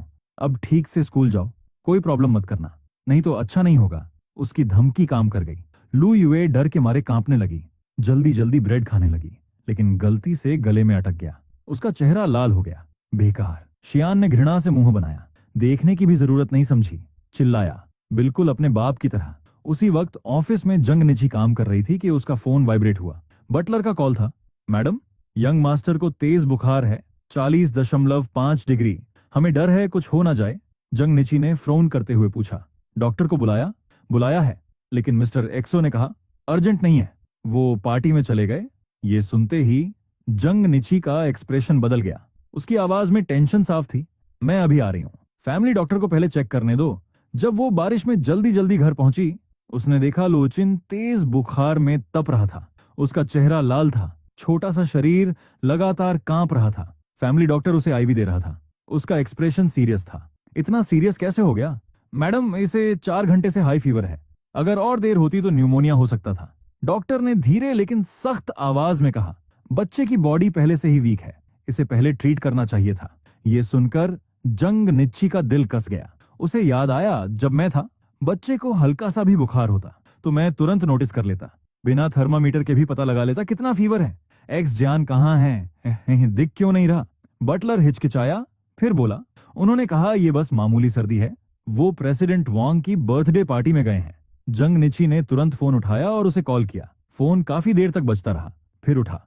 पीछे से म्यूजिक और हंसी की आवाजें आ रही थीं। जान की आवाज खुश और थोड़ी नशे में थी, जैसे उसे कोई फर्क ही नहीं पड़ रहा। लुओचिन का फीवर 40 के करीब है, तुम कहाँ हो? उसकी आवाज पहली बार सख्त थी। एक्स जान तुरंत घबराया, सॉरी नैन्सी, मुझे लगा नॉर्मल फीवर है, मैं अभी घर आ रहा हूँ। 1 घंटे बाद एक्स जान जल्दी जल्दी वापस आया, अभी भी पार्टी वाला सूट पहने हुए, आंखें हल्की लाल। वो जल्दी से जंग निची के पास आया, चेहरे पर पछतावा दिखाते हुए बोला, नैन्सी, मुझे सच में नहीं पता था कि ओचिन इतनी सीरियस हालत में है। जंग निची ने उसकी तरफ देखा। उसके चेहरे पर हैवी मेकअप था और शरीर से अभी भी अल्कोहल की स्मेल आ रही थी। उसके दिल में हल्की सी घुटन उठी, लेकिन ये वही चेहरा था जिसे उसने सालों से चाहा था, इसलिए इस बार उसने खुद को सॉफ्ट कर लिया। अगली बार ध्यान रखना। देर रात आखिरकार लुओचिन का फीवर कम हुआ। तभी जंग निची का फोन फिर बजा। उसके असिस्टेंट का अर्जेंट कॉल था, मैडम, कंपनी में इमरजेंसी है, आपको तुरंत आना होगा। जंग निची ने अपने बेटे को देखा जो हॉस्पिटल बेड पर सो रहा था। एक पल के लिए रुकी, फिर बोली, जियान, थोड़ी देर के लिए बच्चे का ध्यान रखना। शियान ने तुरंत सिर हिलाया, चेहरे पर वही एक्सप्रेशन, डोंट वरी, मैं ओचिन का ख्याल रखूंगा। जंग निची जल्दी में निकल गई, लेकिन हॉस्पिटल के बाहर पहुंचकर जब उसने पॉकेट चेक की तो उसे याद आया कि कार की चाबी कमरे में ही रह गई है। वो वापस लौटी। जैसे ही दरवाजे के पास पहुंची, अंदर से जियान की ठंडी आवाज सुनाई दी, छोटे कमीने, क्या ड्रामा कर रहा है? मेरी पार्टी छोड़नी पड़ी मुझे। लुओचिन की कमजोर आवाज रोते हुए सुनाई दी, सॉरी अंकल, जियान, मेरा ऐसा इरादा नहीं था। सुन ले, अपनी माँ के सामने बेचारी बनने की कोशिश मत करना। उसकी आवाज बिना किसी इमोशन के खतरनाक लग रही थी। अगर कुछ भी गलत बोला तो देख लेना मैं क्या करता हूँ। मैं कुछ नहीं बोलूंगा। लुओचिन रोते हुए बोला, मैं सुनूंगा, प्लीज मुझे मत मारो। हाँ, समझदार हो तुम, बिल्कुल अपने घटिया बाप की तरह। दरवाजे के बाहर खड़ी जंग निची ये सब सुनकर जड़ हो गई। उसकी आंखों के सामने उसका कभी पसंद किया हुआ इंसान एक पल में टूट गया। उसने जोर से दरवाजा खोला, तेज आवाज गूंजी। जियान पलटा। सामने जंग निची की गुस्से से भरी आंखें देख उसका चेहरा सफेद पड़ गया। घबरा कर बोला, मुझे समझाने दो, मैं बस। जंग निची बिना रुके उसके पास पहुंची और जोरदार थप्पड़ उसके चेहरे पर पड़ा। वो लड़खड़ाकर दीवार से टकराया। उसके सेट किए हुए बाल बिखर गए। मैंने कभी सोचा भी नहीं था, मेरी पीठ पीछे तुम ऐसा करते हो।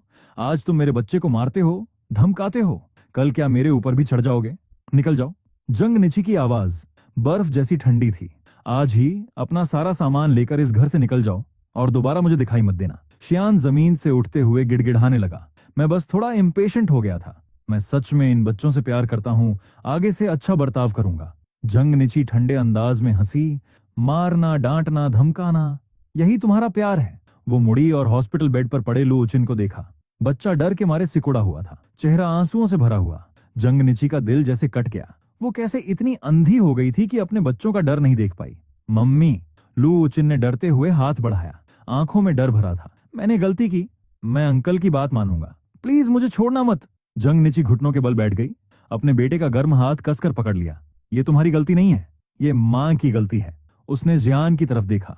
उसकी आंखों में सिर्फ नफरत और निराशा थी, जिसे देखकर वो खुद पीछे हट गया। मैंने कभी नहीं सोचा था तुम ऐसे इंसान हो। जियान कुछ बोलने ही वाला था कि जंग निची ने कॉल बटन दबा दिया। सिक्योरिटी। इस इंसान को तुरंत बाहर निकालो। जब तक उसकी आवाजें कॉरिडोर से गायब नहीं हो गईं, जंग निची वहीं बैठी रही, पूरी तरह टूट चुकी। लू उचिन ने धीरे से उसकी स्लीव पकड़ी, रोते हुए बोला, मम्मी, मुझे पापा याद आ रहे हैं, क्या आप पापा को वापस लाओगी? उसकी आवाज भर्रा गई।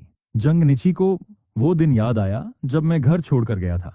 मेरी आंखों में दर्द और ठंडापन जो उसने खुद दिया था। उसका दिल जोर से दुखने लगा। तभी लू युए भी उठ गई, आंखें मलते हुए उसके पास आई। मम्मी, मुझे भी पापा याद आते हैं, पापा कब वापस आएंगे? जंग निची ने दोनों बच्चों को कसकर गले लगा लिया। उसे समझ नहीं आ रहा था क्या कहे, बस दिल में एक अजीब सी कड़वाहट भरती जा रही थी। 2 दिन बाद लू उचिन ठीक होकर डिस्चार्ज हो गया। जंग विला के लिविंग रूम में एक्स जान का सारा सामान रखा हुआ था। वो लेदर शूज में खड़ा जंग निची की स्लीव कसकर पकड़ रहा था। उसके नाखून उसकी स्किन में धंस रहे थे। नैन्सी, तुम मेरे साथ ऐसा नहीं कर सकती। उसकी आवाज कांप रही थी, आंखों में पछतावा दिख रहा था। हम 20 साल से एक दूसरे को जानते हैं, तुम इतनी छोटी सी बात पर सब खत्म कर दोगी? छोटी बात? जंग निची ने उसका हाथ झटक दिया। उसकी आंखें बर्फ जैसी ठंडी थीं। मेरे बच्चों को अब्यूज करना तुम्हारे लिए छोटी बात है। उसने फोन निकाला और एक वीडियो दिखाया। उसमें जियान लू युए की जांघ जोर से दबा रहा था। छोटी बच्ची दर्द से रोने वाली थी लेकिन आवाज नहीं निकाल रही थी। और ये भी, उसने दूसरा वीडियो खोला। उसमें जियान बच्चों के दूध में स्लीपिंग पिल्स मिला रहा था ताकि वो जल्दी सो जाएं। जब तुम पार्टी में जाओ, ये देखकर जियान का चेहरा पूरी तरह सफेद पड़ गया। तुमने मुझ पर नजर रखी, तुम्हें मुझ पर पहले से शक था। मैं अपने घर पर नजर रखती हूँ। जंग निची की आवाज ठंडी और खतरनाक हो गई। तभी एक मेड डरते हुए बाहर आई। मैडम, मुझे कुछ कहना है। उसने कांपते हुए जियान की तरफ इशारा किया। उसकी आंखों में घृणा साफ थी। जब से ये घर में आया है, ये हमेशा बच्चों को भड़काता रहा है। तुम झूठ बोल रही हो। जियान चिल्लाया। मैंने कुछ नहीं किया, मेड ने हिम्मत जुटाकर कहा। जब मास्टर घर पर नहीं होते थे, ये बच्चों के लिए खिलौने और स्नैक्स लाता था और उन्हें सिखाता था कि मास्टर के बारे में बुरा बोलें। मैंने खुद सुना है इसे कहते हुए, तुम्हारे पापा तुम्हें कैंडी नहीं देते क्योंकि वो तुमसे प्यार नहीं करते। उसने ये भी कहा था कि अगर यंग मास्टर और मिस कोई तरीका निकाल लें पापा को दूर करने का, तो वो दोनों सच में साथ रह सकते हैं। इसलिए अगले ही दिन यंग मास्टर ने खुद मुझे सीढ़ियों से धक्का दे दिया। ये सुनकर जंग निची का चेहरा और भी सख्त हो गया। उसने बटलर की तरफ देखा और धीमी आवाज में कहा, उस दिन का सर्विलांस वीडियो निकालो। कुछ देर बाद जब वो वीडियो बड़े स्क्रीन पर चला, पूरा लिविंग रूम साइलेंट हो गया। वीडियो में साफ दिख रहा था, दोनों बच्चे मुस्कुराते हुए मुझे सीढ़ियों से धक्का दे रहे हैं और पीछे खड़ा जियान सब कुछ देख रहा है। उसके चेहरे पर वो संतुष्ट और घमंडी स्माइल साफ दिख रही थी, जैसे उसे सब कुछ मिल गया हो। मम्मी, लू युए अचानक दौड़ती हुई आई और उसे लिपट गई। उसकी आवाज रोते रोते टूट रही थी। हमने गलती की, हमें पापा वापस चाहिए। लू उचिन भी पीछे आया। उसका छोटा सा चेहरा आंसुओं से भरा हुआ था। अंकल जियान कहते थे, पापा अब हमें नहीं चाहते। क्या ये सच है? एक्स जियान ठंडी हंसी हंसा। बिल्कुल सच। उसे अब तुम्हारी जरूरत नहीं है। शायद अब वो किसी और औरत के साथ खुश होगा। जंग निची, तुम्हें पता भी नहीं था ना, उस दिन तुमने जो साइन किया था वो घर खरीदने का कॉन्ट्रैक्ट नहीं था, वो डिवोर्स एग्रीमेंट था जो लू हाउ यू ने तुम्हें दिया था। अब तुम दोनों का कोई रिश्ता नहीं बचा। तुमने खुद अपने हाथों से उसे दूर कर दिया। एक और जोरदार थप्पड़ पड़ा। उसकी जहरीली बात बीच में ही रुक गई। जंग निची का हाथ अभी भी हवा में था। उसकी आंखों में आग जल रही थी। उसका सारा सामान बाहर फेंक दो। उसने ठंडी आवाज में ऑर्डर दिया। जो चीजें मैंने खरीदी हैं वो कुछ भी साथ नहीं ले जाएगा। जियान ने अपना चेहरा पकड़ लिया। उसकी आंखों में यकीन नहीं हो रहा था। जंग निची, तुम उस आदमी के लिए पागल हो गई हो। चुप रहो। जंग निची जोर से चिल्लाई। उसकी आवाज बर्फ जैसी ठंडी थी। एक शब्द और बोला तो मैं तुम्हें झिंग शी सिटी में रहने लायक नहीं छोड़ूंगी। नौकर तुरंत हरकत में आ गए। जियान के सारे सूटकेस उठाकर बाहर फेंक दिए। लिमिटेड एडिशन चीजें, महंगे कपड़े, एक्सपेंसिव वॉच, सब सड़क पर ऐसे बिखर गए जैसे कोई कचरा हो। तुम्हें पछतावा होगा। जियान दरवाजे पर खड़ा चिल्ला रहा था। तुम्हें लगता है लू हाउ यू अभी भी तुम्हें चाहता है। वो बहुत पहले तुमसे थक चुका है। तभी जोर से दरवाजा उसके मुंह पर बंद हो गया। उसकी सारी गंदी आवाजें वहीं रुक गईं। लिविंग रूम फिर से खामोश हो गया। डरावनी खामोशी। जंग निची धीरे से बैठ गई। दोनों बच्चों को अपने सीने से लगाकर उनके शरीर कांप रहे थे। आंसू उसके कपड़ों को भिगो रहे थे। मम्मी, क्या पापा सच में हमें नहीं चाहते? लू युए ने रोते हुए पूछा। जंग निची का गला भर आया। उसे वो दिन याद आया जब मैं घर छोड़कर गया था। वो डिवोर्स एग्रीमेंट जिस पर उसने खुद साइन किया था। उसका दिल जोर से दर्द करने लगा। नहीं, उसने धीरे से कहा, जैसे खुद को समझा रही हो। पापा तुमसे बहुत प्यार करते हैं। वो तुम्हें छोड़ नहीं सकते। शायद पापा बस थोड़ी देर के लिए दूर गए हैं। फिर वापस क्यों नहीं आए? लू उचिन ने आंसुओं से भरा चेहरा उठाकर पूछा। क्या इसलिए क्योंकि हमने पापा को सीढ़ियों से धक्का दिया था? जंग निची के पास जवाब नहीं था। उसने बस अपने बेटे के आंसू पोंछे। मम्मी पापा को ढूंढेगी और उन्हें वापस लेकर आएगी। जब हाउसकीपर बच्चों को ऊपर ले गए तब जंग निची अकेली सोफे पर बैठ गई। उसने फोन निकाला और अपने असिस्टेंट को कॉल किया। धीमी आवाज में बोली, लू हाउ, यू को ढूंढो। जितनी जल्दी हो सके। फोन कट गया। उसकी नजर फायरप्लेस के पास रखी फैमिली फोटो पर पड़ी। 3 साल पुरानी फोटो। उसमें मैं सबसे किनारे खड़ा था। मेरी स्माइल जबरदस्ती की थी, लेकिन उस वक्त उसकी नजर मुझ पर कभी गई ही नहीं। उसे मेरे एक्सप्रेशन तक याद नहीं। अब सोचती है, शायद उसकी बार बार की अनदेखी ने ही मुझे पूरी तरह तोड़ दिया। मैडम, बटलर ने धीरे से उसकी सोच तोड़ी। डिनर तैयार है, क्या बच्चों को नीचे बुलाऊं? जंग निची ने सिर हिलाया। आज मैं उनके साथ डाइनिंग में खाऊंगी। लू चिन और लू यूए चुपचाप खाना खा रहे थे। पहले जैसे शोर नहीं था। जो बच्चे पहले गोल मटोल थे, अब उनके चेहरे पतले हो गए थे। मम्मी, लू यूए ने धीरे से पूछा, मुझे पापा की याद आ रही है। वो कहाँ गए? इतने समय से वापस क्यों नहीं आए? जब आप उन्हें ढूंढोगी, क्या वो हमें माफ करेंगे? जंग निची का हाथ रुक गया। फिर उसने सिर हिलाया। चाहे कुछ भी हो, वो तुम्हारे पापा हैं।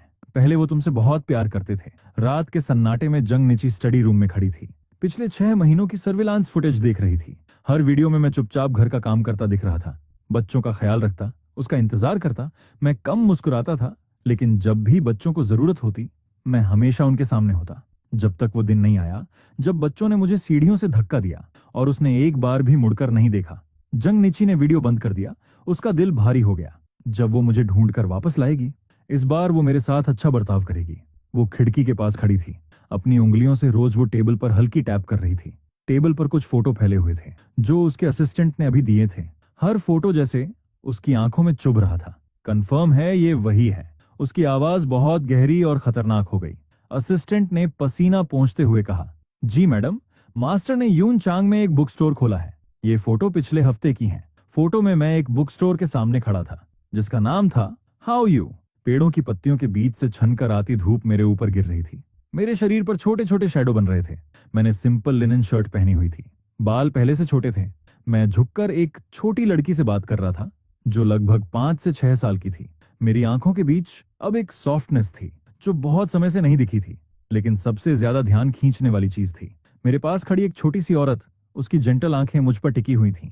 मैंने उस छोटी लड़की को अपनी बाहों में लिया हुआ था। हम तीनों साथ खड़े थे और वो सीन इतना हार्मोनियस लग रहा था कि जैसे एक परफेक्ट तस्वीर बन गई हो। ये औरत कौन है जो मास्टर के पास खड़ी है? जंग निची ने फोटो पर उंगली जोर से दबाई। उस औरत का चेहरा ब्लर हो गया। लगता है ये मास्टर की यूनिवर्सिटी सीनियर है। नाम है एक्सो शयान, और जो छोटी लड़की है वो उसकी मर चुकी बहन की बेटी है। कॉलेज में ये लोग बस जान पहचान में थे। इस बार यून चांग में दोबारा मिले और मास्टर को वो छोटी लड़की बहुत पसंद है। अक्सर उसे बाहर ले जाते हैं। मिस चाओ भी उनके साथ जाती हैं। बस करो और कुछ मत बोलो। जंग निची ने हाथ उठाकर रोक दिया। उसके दिल में एक अजीब सी कड़वाहट उठ रही थी। लू हाउ यू, तुम्हारी हिम्मत कैसे हुई किसी और औरत को उस नजर से देखने की, वो नजर जो सिर्फ उसके लिए थी? तभी अचानक स्टडी रूम का दरवाजा खुला। लू यूए और लू चिन नंगे पांव अंदर दौड़ते हुए आए। उनके चेहरे अभी भी आंसुओं से भीगे हुए थे। मम्मी, लू यूए उसके गले लग गई। मिसेस वांग ने कहा, आपने पापा को ढूंढ लिया? क्या ये सच है? जंग निची ने उसे गले लगाया। उसकी नजर फिर फोटो पर गई। 3 महीने मैंने एक बार भी बच्चों से कांटेक्ट नहीं किया, और यहां मैं किसी और के साथ खुश दिख रहा था। क्या हम पापा के पास जा सकते हैं? लू उचिन ने उसका ड्रेस पकड़ते हुए कहा, हमें पापा की बहुत याद आ रही है। जंग निची ने फोटो में हम तीनों को देखा, फिर अचानक ठंडी हंसी हंसी। प्लेन तैयार करो, उसने असिस्टेंट से कहा। फिर धीरे से लू यूए के आंसू पोंछे। हम पापा को वापस लेकर आएंगे। उसे यकीन ही नहीं था कि मैं सच में किसी और को पसंद कर सकता हूँ। उसे लगा ये सब बस उसे जलाने के लिए है। आखिर मैंने उससे कितना प्यार किया था। 6 साल तक उसकी ठंडक सहता रहा। अगर वो खुद मुझे लेने आए बच्चों के साथ, तो मैं जरूर मान जाऊंगा। उसी समय यूनचांग के एक पॉटरी वर्कशॉप में मैं मिट्टी को शेप दे रहा था। याओ याओ मेरे पास टेबल पर लेटी हुई थी। उसके छोटे चेहरे पर मिट्टी लगी हुई थी। अंकल, देखो मैंने क्या बनाया। उसने एक अजीब सा छोटा रैबिट दिखाया। मैंने झुक कर देखा, फिर मजाक में उसकी नाक पर थोड़ा मिट्टी लगा दिया। अरे रैबिट की नाक गोल नहीं होती क्या? याओ याओ हंस पड़ी। उसने भी मिट्टी उठाकर मुझे लगा दी। तभी शियान 3 कप गरम चाय लेकर आई।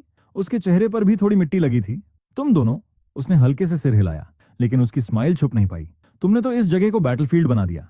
ऊपर से आती धूप टेबल पर पड़ रही थी। चाओ शियान ने रुमाल निकाला, मेरे गाल पर लगी मिट्टी साफ करने लगी। उसकी उंगलियां मेरे चेहरे को छूते ही रुक गईं। शायद उसे एहसास हुआ हम बहुत पास हैं। उसके कान हल्के लाल हो गए। याओ याओ, ये सब देखकर हंसने लगी। उसने अपनी मिट्टी नीचे रख दी, बड़ी बड़ी आंखों से मुझे देखा। अंकल, मैं बहुत खुश हूँ। काश मैं हमेशा आपके और आंटी के साथ रह पाती, कितना अच्छा होता। मेरा दिल एक पल के लिए हिल गया। मैंने ऊपर देखा, उसकी नजरों में एक हल्की सी उम्मीद थी जो मेरे दिल को छू गई। लेकिन जैसे ही मुझे जंग निची और बच्चों की याद आई, मेरी आंखें थोड़ी उदास हो गईं। तभी चाओ शियान ने माहौल बदलते हुए कहा, ये देखो, तुम्हें ये पसंद है। याओ याओ तुरंत डिस्ट्रैक्ट हो गई, अपनी पुरानी बात भूल गई। मैंने सिर झुका लिया। मेरी उंगलियां मिट्टी को छू रही थीं। दिल में एक अजीब सी गर्माहट थी, लेकिन साथ में एक दर्द भी। बाथरूम में मैं खुद को शीशे में देख रहा था। 3 महीने हो गए थे। आंखों के नीचे के काले घेरे अब कम हो गए थे। चेहरे की टेंशन भी खत्म हो चुकी थी। शरीर के जख्म भी धीरे धीरे भर रहे थे। यून चांग की धूप और हवा ने जैसे मेरे अंदर के जख्म भी ठीक कर दिए थे। लेकिन जब याओ याओ ने साथ रहने की बात की, मेरे सामने फिर बच्चों के चेहरे आ गए, जिनके लिए मैंने सब कुछ किया था। वही बच्चे जिन्होंने मुझे सीढ़ियों से धक्का दिया। क्या वो सब सच में भूल सकता हूँ? उसी दिन जंग निची का प्राइवेट जेट योंग एयरपोर्ट पर उतरा। तेज धूप आंखों में चुभ रही थी। उसने आंखें सिकोड़कर देखा। दोनों बच्चों को बॉडीगार्ड नीचे उतार रहे थे। मम्मी, क्या हम सच में पापा से मिलेंगे? लू युए ने उम्मीद भरी आंखों से पूछा। जंग निची ने अपना ड्रेस ठीक किया। उसकी आवाज मजबूत थी। हाँ, पापा तुम्हें देखकर जरूर खुश होंगे।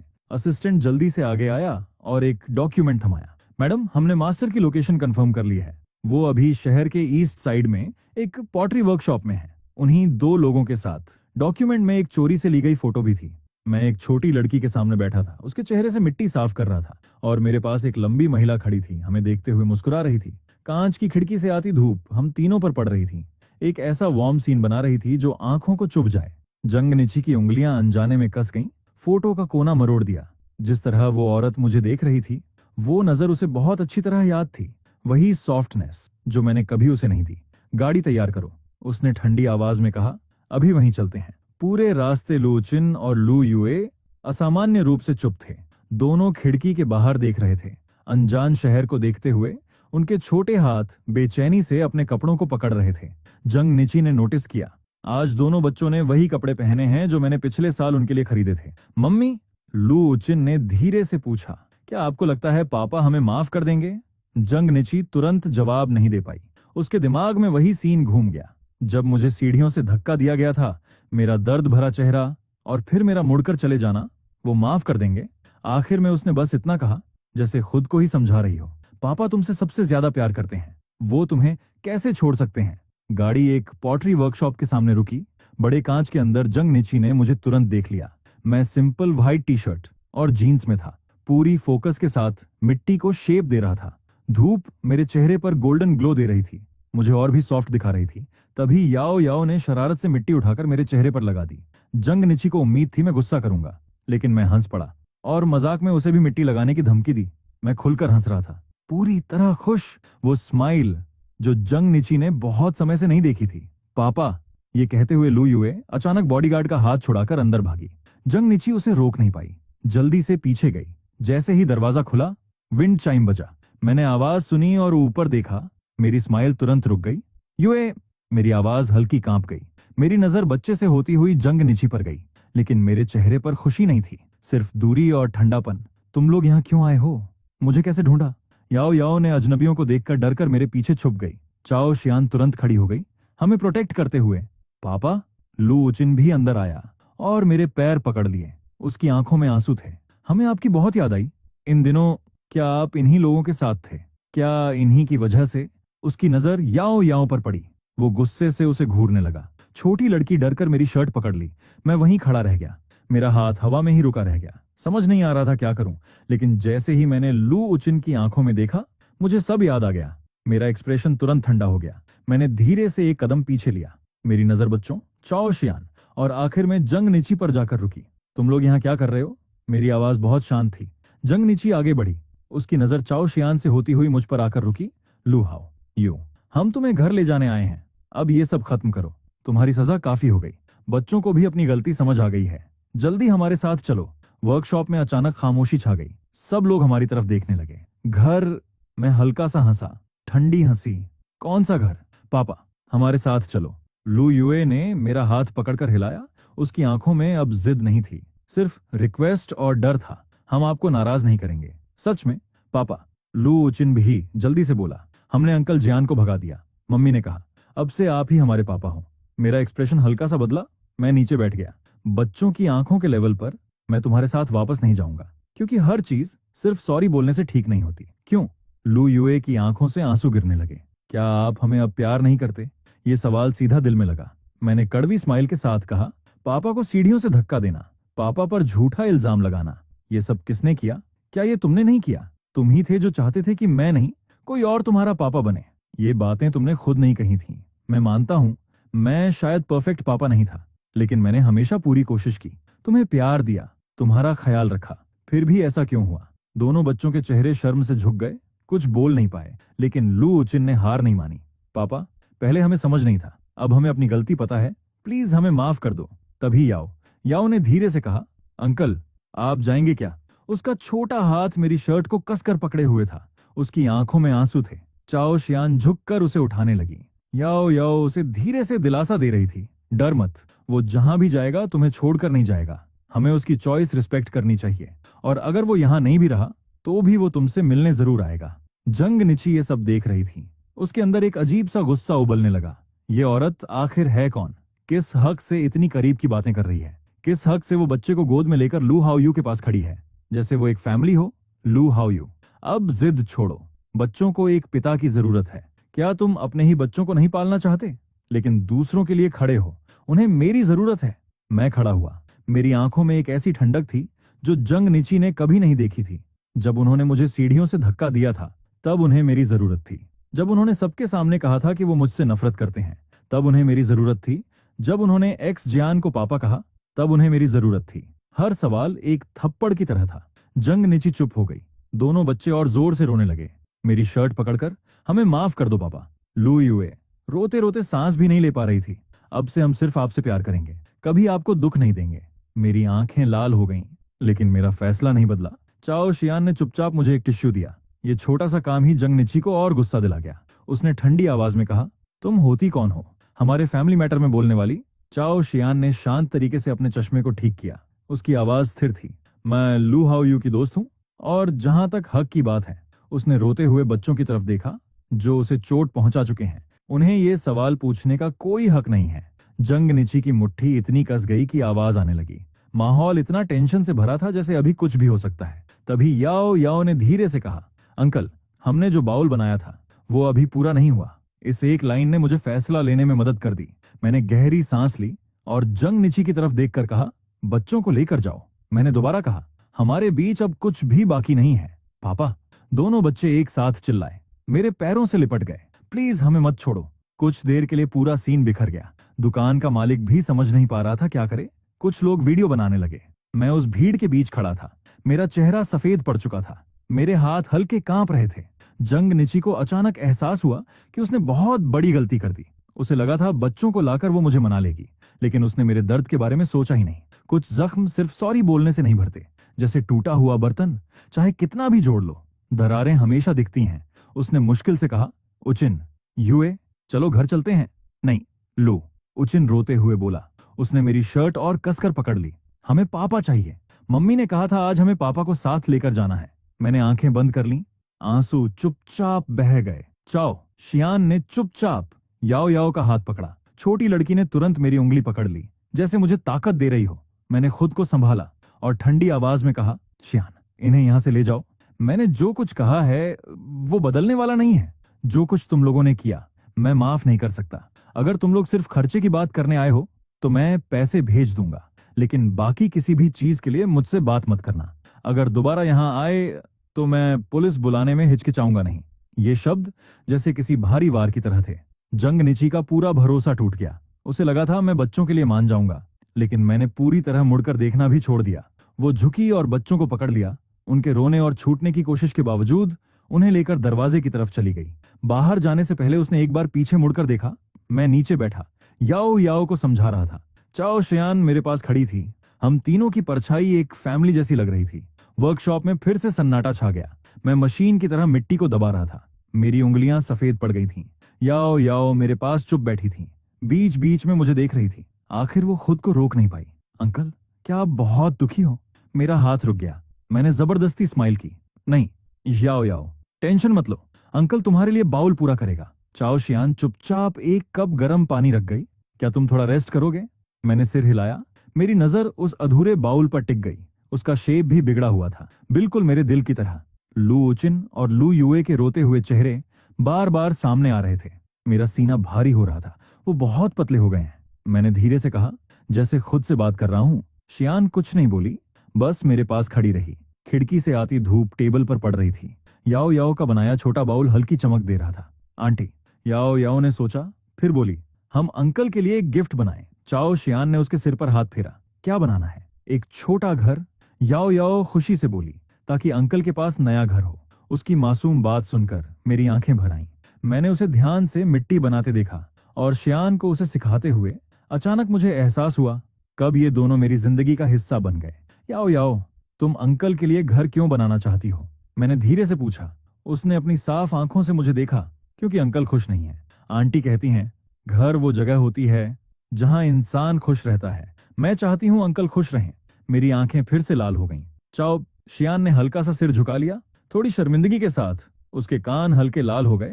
बच्चे बिना सोचे बोल देते हैं, लू हाउ यू, आप दुखी मत होइए, थैंक यू। मैंने अचानक कहा। मेरी आवाज हल्की भर गई थी, लेकिन मैंने आंसुओं के बीच मुस्कुराने की कोशिश की। तुम दोनों से मिलना मुझे सच में बहुत खुश करता है। याओ याओ तुरंत मेरी गोद में कूद गई। उसने अपने छोटे हाथों से मेरी गर्दन कसकर पकड़ ली। अंकल, क्या हम हमेशा ऐसे ही साथ रह सकते हैं, जैसे एक फैमिली? चाओ शियान के हाथ हवा में ही रुक गए। उसकी उंगलियों से मिट्टी गिर गई। हमारी नजरें मिली और हम दोनों हल्के से शर्माए। याओ, उसने धीरे से डांटा, ऐसे बोलने से उन्हें प्रेशर होगा। कोई बात नहीं। मैंने हल्के से मुस्कुराते हुए याओ याओ के सिर पर हाथ फेरा और शियान की तरफ देखकर नरम लेकिन पक्का कहा, मुझे आपकी जिंदगी का हिस्सा बनना बहुत अच्छा लगेगा। मेरे सामने दोनों की आंखें चमक उठी, जैसे दो चमकते तारे। मैं उन्हें देखकर खुद को रोक नहीं पाया, मुस्कुरा दिया। और मेरे दिल का दर्द धीरे धीरे किसी और एहसास से भरने लगा। एक ऐसा सुकून जो मैंने बहुत समय से महसूस नहीं किया था। युनचांग में इन दिनों बहुत बारिश हो रही थी। मेरी बुक स्टोर में भी ग्राहक कम हो गए थे, लेकिन कई दिनों से एक मिबैग बाहर खड़ी थी। उसका मालिक रोज दरवाजे के सामने खड़ा रहता, लेकिन अंदर नहीं आता। अंकल देखो मैंने क्या बनाया। याओ याओ एक क्रेयॉन ड्राइंग लेकर भागती हुई आई, लेकिन जैसे ही उसने मेरा चेहरा देखा वो रुक गई। अंकल, आप फिर से दुखी हो क्या? उसने धीरे से पूछा। मैंने जबरदस्ती स्माइल की। कुछ नहीं कहा, बस उसकी ड्राइंग ली। बहुत सुंदर है। ये छोटा रैबिट है ना? हाँ। उसने जोश से सिर हिलाया, फिर खिड़की की तरफ इशारा किया। क्या वो बुरे लोग फिर से आए हैं, इसलिए आप दुखी हो? चाओ शियान शेल्फ के पीछे से आई। उसके हाथ में गर्म फूलों की चाय थी। वो खिड़की के सामने खड़ी हो गई, बाहर का व्यू छुपाते हुए। क्या पुलिस बुलाएं? उसने धीरे से पूछा। उसकी नजर उस लग्जरी कार पर गई जो एक हफ्ते से बारिश में खड़ी थी। धुंधले से दिख रहा था। दो छोटे साए खिड़की से चिपक कर अंदर देख रहे थे। मैंने सिर हिलाया, ठंडी आवाज में कहा, वो खुद ही चले जाएंगे। बारिश और तेज हो गई। अचानक सड़क के उस पार से कार का दरवाजा खुला। लू युए एक काला बड़ा छाता लेकर भागती हुई आई। उसका संतुलन बिगड़ रहा था। बारिश ने उसके कपड़े भिगो दिए थे, छोटे जूते भीग चुके थे, लेकिन उसे फर्क नहीं पड़ा। वो बस जिद में दरवाजे को पीटती रही। पापा, प्लीज दरवाजा खोलो। उसकी आवाज बारिश को चीरती हुई अंदर तक आई। मुझे पता है आप अंदर हो, आपने हमें देख लिया है, फिर भी आप हमसे बात क्यों नहीं कर रहे? क्या आप सच में हमें नहीं चाहते? मेरी उंगलियां पर्दे को कसकर पकड़ चुकी थीं। उंगलियां सफेद हो गई थीं। चाओ शियान मेरे पास खड़ी थी। उसका हाथ धीरे से मेरे कांपते हाथ पर आकर टिक गया। एक आखिरी बार, मैंने धीरे से कहा। मेरी आंखें अब मजबूत हो चुकी थीं। इस बार सब खत्म कर दूंगा। मैंने फोन निकाला, वो नंबर खोला जिसे बहुत पहले ब्लॉक कर दिया था, और एक मैसेज भेज दिया। कैफे में मैं खिड़की के पास बैठा था, चुपचाप उनका इंतजार कर रहा था। थोड़ी देर बाद जंग निची दोनों बच्चों के साथ आई। आज उसने बिजनेस सूट नहीं पहना था, एक सिंपल सफेद शर्ट जो हल्की सी सिकुड़ी हुई थी। उसकी आंखों के नीचे काले घेरे साफ दिख रहे थे। बच्चे भी बहुत कमजोर लग रहे थे। उनके कपड़े गंदे थे। वो पहले से काफी दुबले हो गए थे। पापा, लू युए मुझे देखते ही दौड़ी, लेकिन जैसे ही वो मुझे छूने वाली थी, मैंने हल्के से खुद को पीछे कर लिया। बैठ जाओ। मैंने सामने की कुर्सी की तरफ इशारा किया। मेरी आवाज बहुत शांत थी। जंग निची की आंखें हल्के से कांपी। उसने धीरे से कहा, लू हाउ यू, इन दिनों बच्चे ठीक नहीं हैं। उनकी तबीयत पहले से ही कमजोर थी और उन्हें तुम्हारी जरूरत है। मुझे पता है। मैंने उसे बीच में रोक दिया। बैग से एक पेपर एनवेल्प निकाला। ये उनका डेवलपमेंट जर्नल है। जन्म से अब तक उनकी हर छोटी बड़ी बात इसमें लिखी है। उनकी एलर्जी, दवाइयां, सब कुछ। अब वो छोटे नहीं हैं। मुझे तुम पर भरोसा है। झंग निची का चेहरा सफेद पड़ गया, उसकी आवाज कांप गई। इसका क्या मतलब है? मुझे ये सब नहीं चाहिए। लू हाउ यू, तुम समझ नहीं रहे, हमें बस तुम वापस चाहिए। मैंने उसकी तरफ नहीं देखा, सिर झुकाकर हल्की कड़वी हंसी हंसी, फिर धीरे से अपनी बाईं बाजू की स्लीव ऊपर की। एक गहरा डरावना निशान दिखा। ये तब का है जब लू उचिन ने मुझे सीढ़ियों से धक्का दिया था। उस रात कांच से कट गया था, 12 टांके लगे थे, और उस वक्त तुम लोग एक्स जियान के साथ खुश थे, एक परफेक्ट फैमिली बनकर। लू उचिन का चेहरा तुरंत सफेद पड़ गया, उसके होंठ कांपने लगे। पापा, मेरा वो मतलब नहीं था। मैंने हल्के से सिर हिलाया, फिर अपनी पैंट ऊपर की। पैर पर एक बड़ा डरावना निशान था, जैसे कोई गहरा जख्म कभी भरा ही नहीं। ये तब का है जब मैं लिफ्ट में फंस गया था एक्स जियान के साथ। तुमने कहा था उसे पियानो बजाना है, और बिना सोचे मुझे वहीं छोड़ दिया। मेरी आवाज धीमी थी, लेकिन हर शब्द चुभ रहा था, बस थोड़ा सा और। ये पैर शायद बचता ही नहीं। तुम लोग कहते हो तुमने जानबूझकर नहीं किया। मेरी नजर जंग निची पर गई, आंखों में सीधा ताना था, जैसे तुमने जानबूझकर मुझ पर आम खिलाने का झूठा इल्जाम लगाया था। जैसे तुमने सबके सामने कहा था कि तुम मुझसे नफरत करते हो, और मेरे बारे में क्या? तुम्हारे कैजुअल वर्ड्स की वजह से जो चोट मुझे लगी वो भले इंटेंशनल नहीं थी, पर क्या वो इतनी आसानी से फॉरगिव हो सकती है? लू वे अचानक रो पड़ी, भागकर मेरे हाथ को पकड़ लिया। I know I was wrong dad, please घर वापस आ जाओ, हम अब कभी वैसे नहीं होंगे। मैंने अपनी आंसुओं से भीगी बेटी को देखा। मेरा दिल बिल्कुल शांत था, बस अंदर कहीं पुराना दर्द हल्का सा हिल रहा था। मैं चुप बैठा रहा, उसके रोने का इंतजार करता रहा। जब रोना धीरे धीरे कम हुआ, तब मैंने धीरे से कहा, एक बार डैड ने तुम्हें बहुत सच्चा प्यार किया था। लू युए का जन्म टाइम से पहले हुआ था। उसका वेट सिर्फ 4 पाउंड 8 ऑन्स था। डैड 7 दिन और 7 रात इंक्यूबेटर के पास खड़ा रहा। जब लू यूचिन को स्कूल में बुली किया गया और वो डरकर स्कूल जाने से मना करती थी, तब डैड हर दिन उसे क्लासरूम के दरवाजे तक छोड़ने जाता था। डैड को सबके बर्थडे याद रहते थे, अपने हाथों से तुम्हारे लिए केक बनाता था।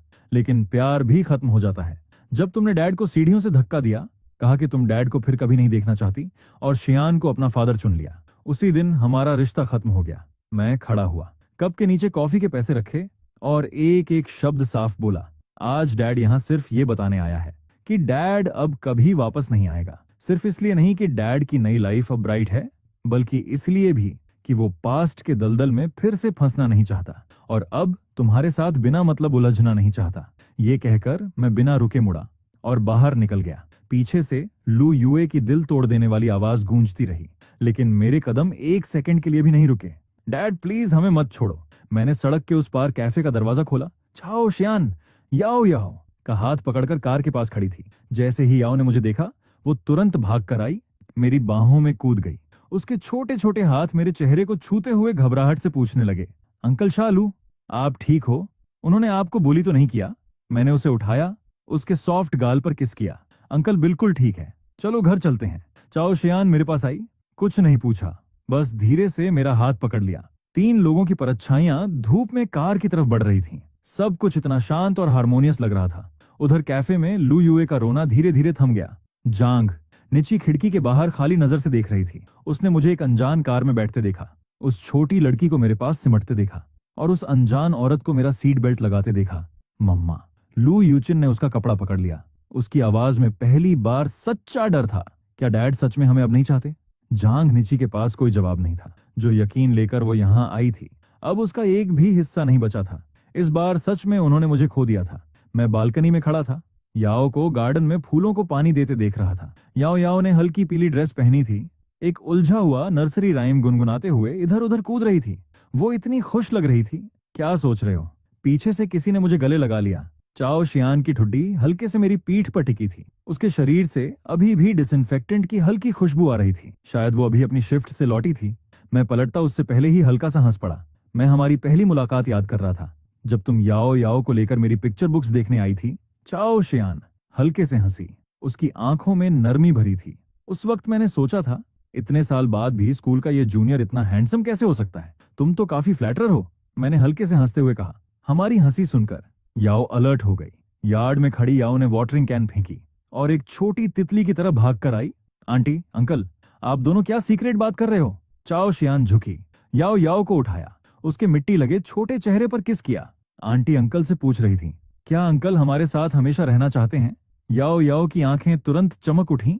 उसने मेरी शर्ट कसकर पकड़ ली। सच में अंकल हमारे साथ हमेशा रहेंगे। मेरा दिल जैसे गर्म पानी में घुल गया। मैंने उसकी उम्मीद भरी आंखों में देखते हुए सिर हिलाया। अगर याओ याओ माने तो अंकल हमेशा यहीं रहेगा। मैं मानती हूँ, मैं मानती हूँ, याओ खुशी से चिल्लाई। मेरी गर्दन से लिपट गई। फिर चाओ शियान की तरफ मुड़कर बोली, आंटी जल्दी अंकल को रिंग दो, जैसे टीवी में होता है। चाओ शियान के कान हल्के गुलाबी हो गए। उसने अपनी पॉकेट से छोटा सा रेड वेलवेट बॉक्स निकाला, मेरी तरफ बढ़ाया। लू, क्या तुम, उसकी आवाज हल्की कांप रही थी, क्या तुम तैयार हो? उसने पूरा पूछा भी नहीं था और मैंने पहले ही जवाब दे दिया। मेरी आंखों में आंसू थे लेकिन होंठों पर पूरी खुशी थी। हमारी शादी 3 महीने बाद फिक्स हुई। शादी वाले दिन धूप कुछ अलग ही खूबसूरत थी। चाओ शियान ने सिंपल व्हाइट ड्रेस पहनी थी। हाथ में जंगली फूलों का बुके था जो याओ याओ ने खुद तोड़ा था। वो सबकी दुआओं के बीच मेरी तरफ चली आ रही थी। जैसे ही पंडित ने हमें ऑफिशियली हस्बैंड वाइफ घोषित किया, याओ याओ खुशी से मेरी बाहों में कूद गई और साफ साफ मुझे स्टेप फादर बुलाया। मेहमानों की भीड़ के पीछे 3 अकेली परछाइयां खड़ी थीं। चाओ शियान ने मेरा हाथ पकड़ा, धीरे से कहा, मैं हैंडल कर लूं। मैंने हल्के से सिर हिलाया, नहीं, इस बार मुझे खुद जाना है। मैंने गहरी सांस ली, दरवाजे की तरफ बढ़ा। जैसे ही दरवाजा खुला, लू यूए दौड़कर मेरी तरफ आई। डैड, आज आप बहुत हैंडसम लग रहे हो। मैंने एक कदम पीछे लिया। उसके हक से बचते हुए ठंडे स्वर में पूछा, तुम लोग यहाँ क्या कर रहे हो? जांघ नीची की नजर मेरे पीछे शादी के सेटअप पर टिक गई। उसकी आवाज भारी थी, आंखों में पछतावा साफ दिख रहा था। हमारा कोई बुरा इरादा नहीं है, हम बस तुम्हें कॉन्ग्रेचुलेट करने आए थे। कोई जरूरत नहीं, प्लीज यहां से चले जाओ। मेरी आवाज तेज नहीं थी लेकिन बिल्कुल क्लियर और फाइनल थी। वाई का चेहरा तुरंत पीला पड़ गया। उसने दोनों रोते हुए बच्चों को पकड़ने की कोशिश की। उसकी आंखों में बस डेस्परेशन था।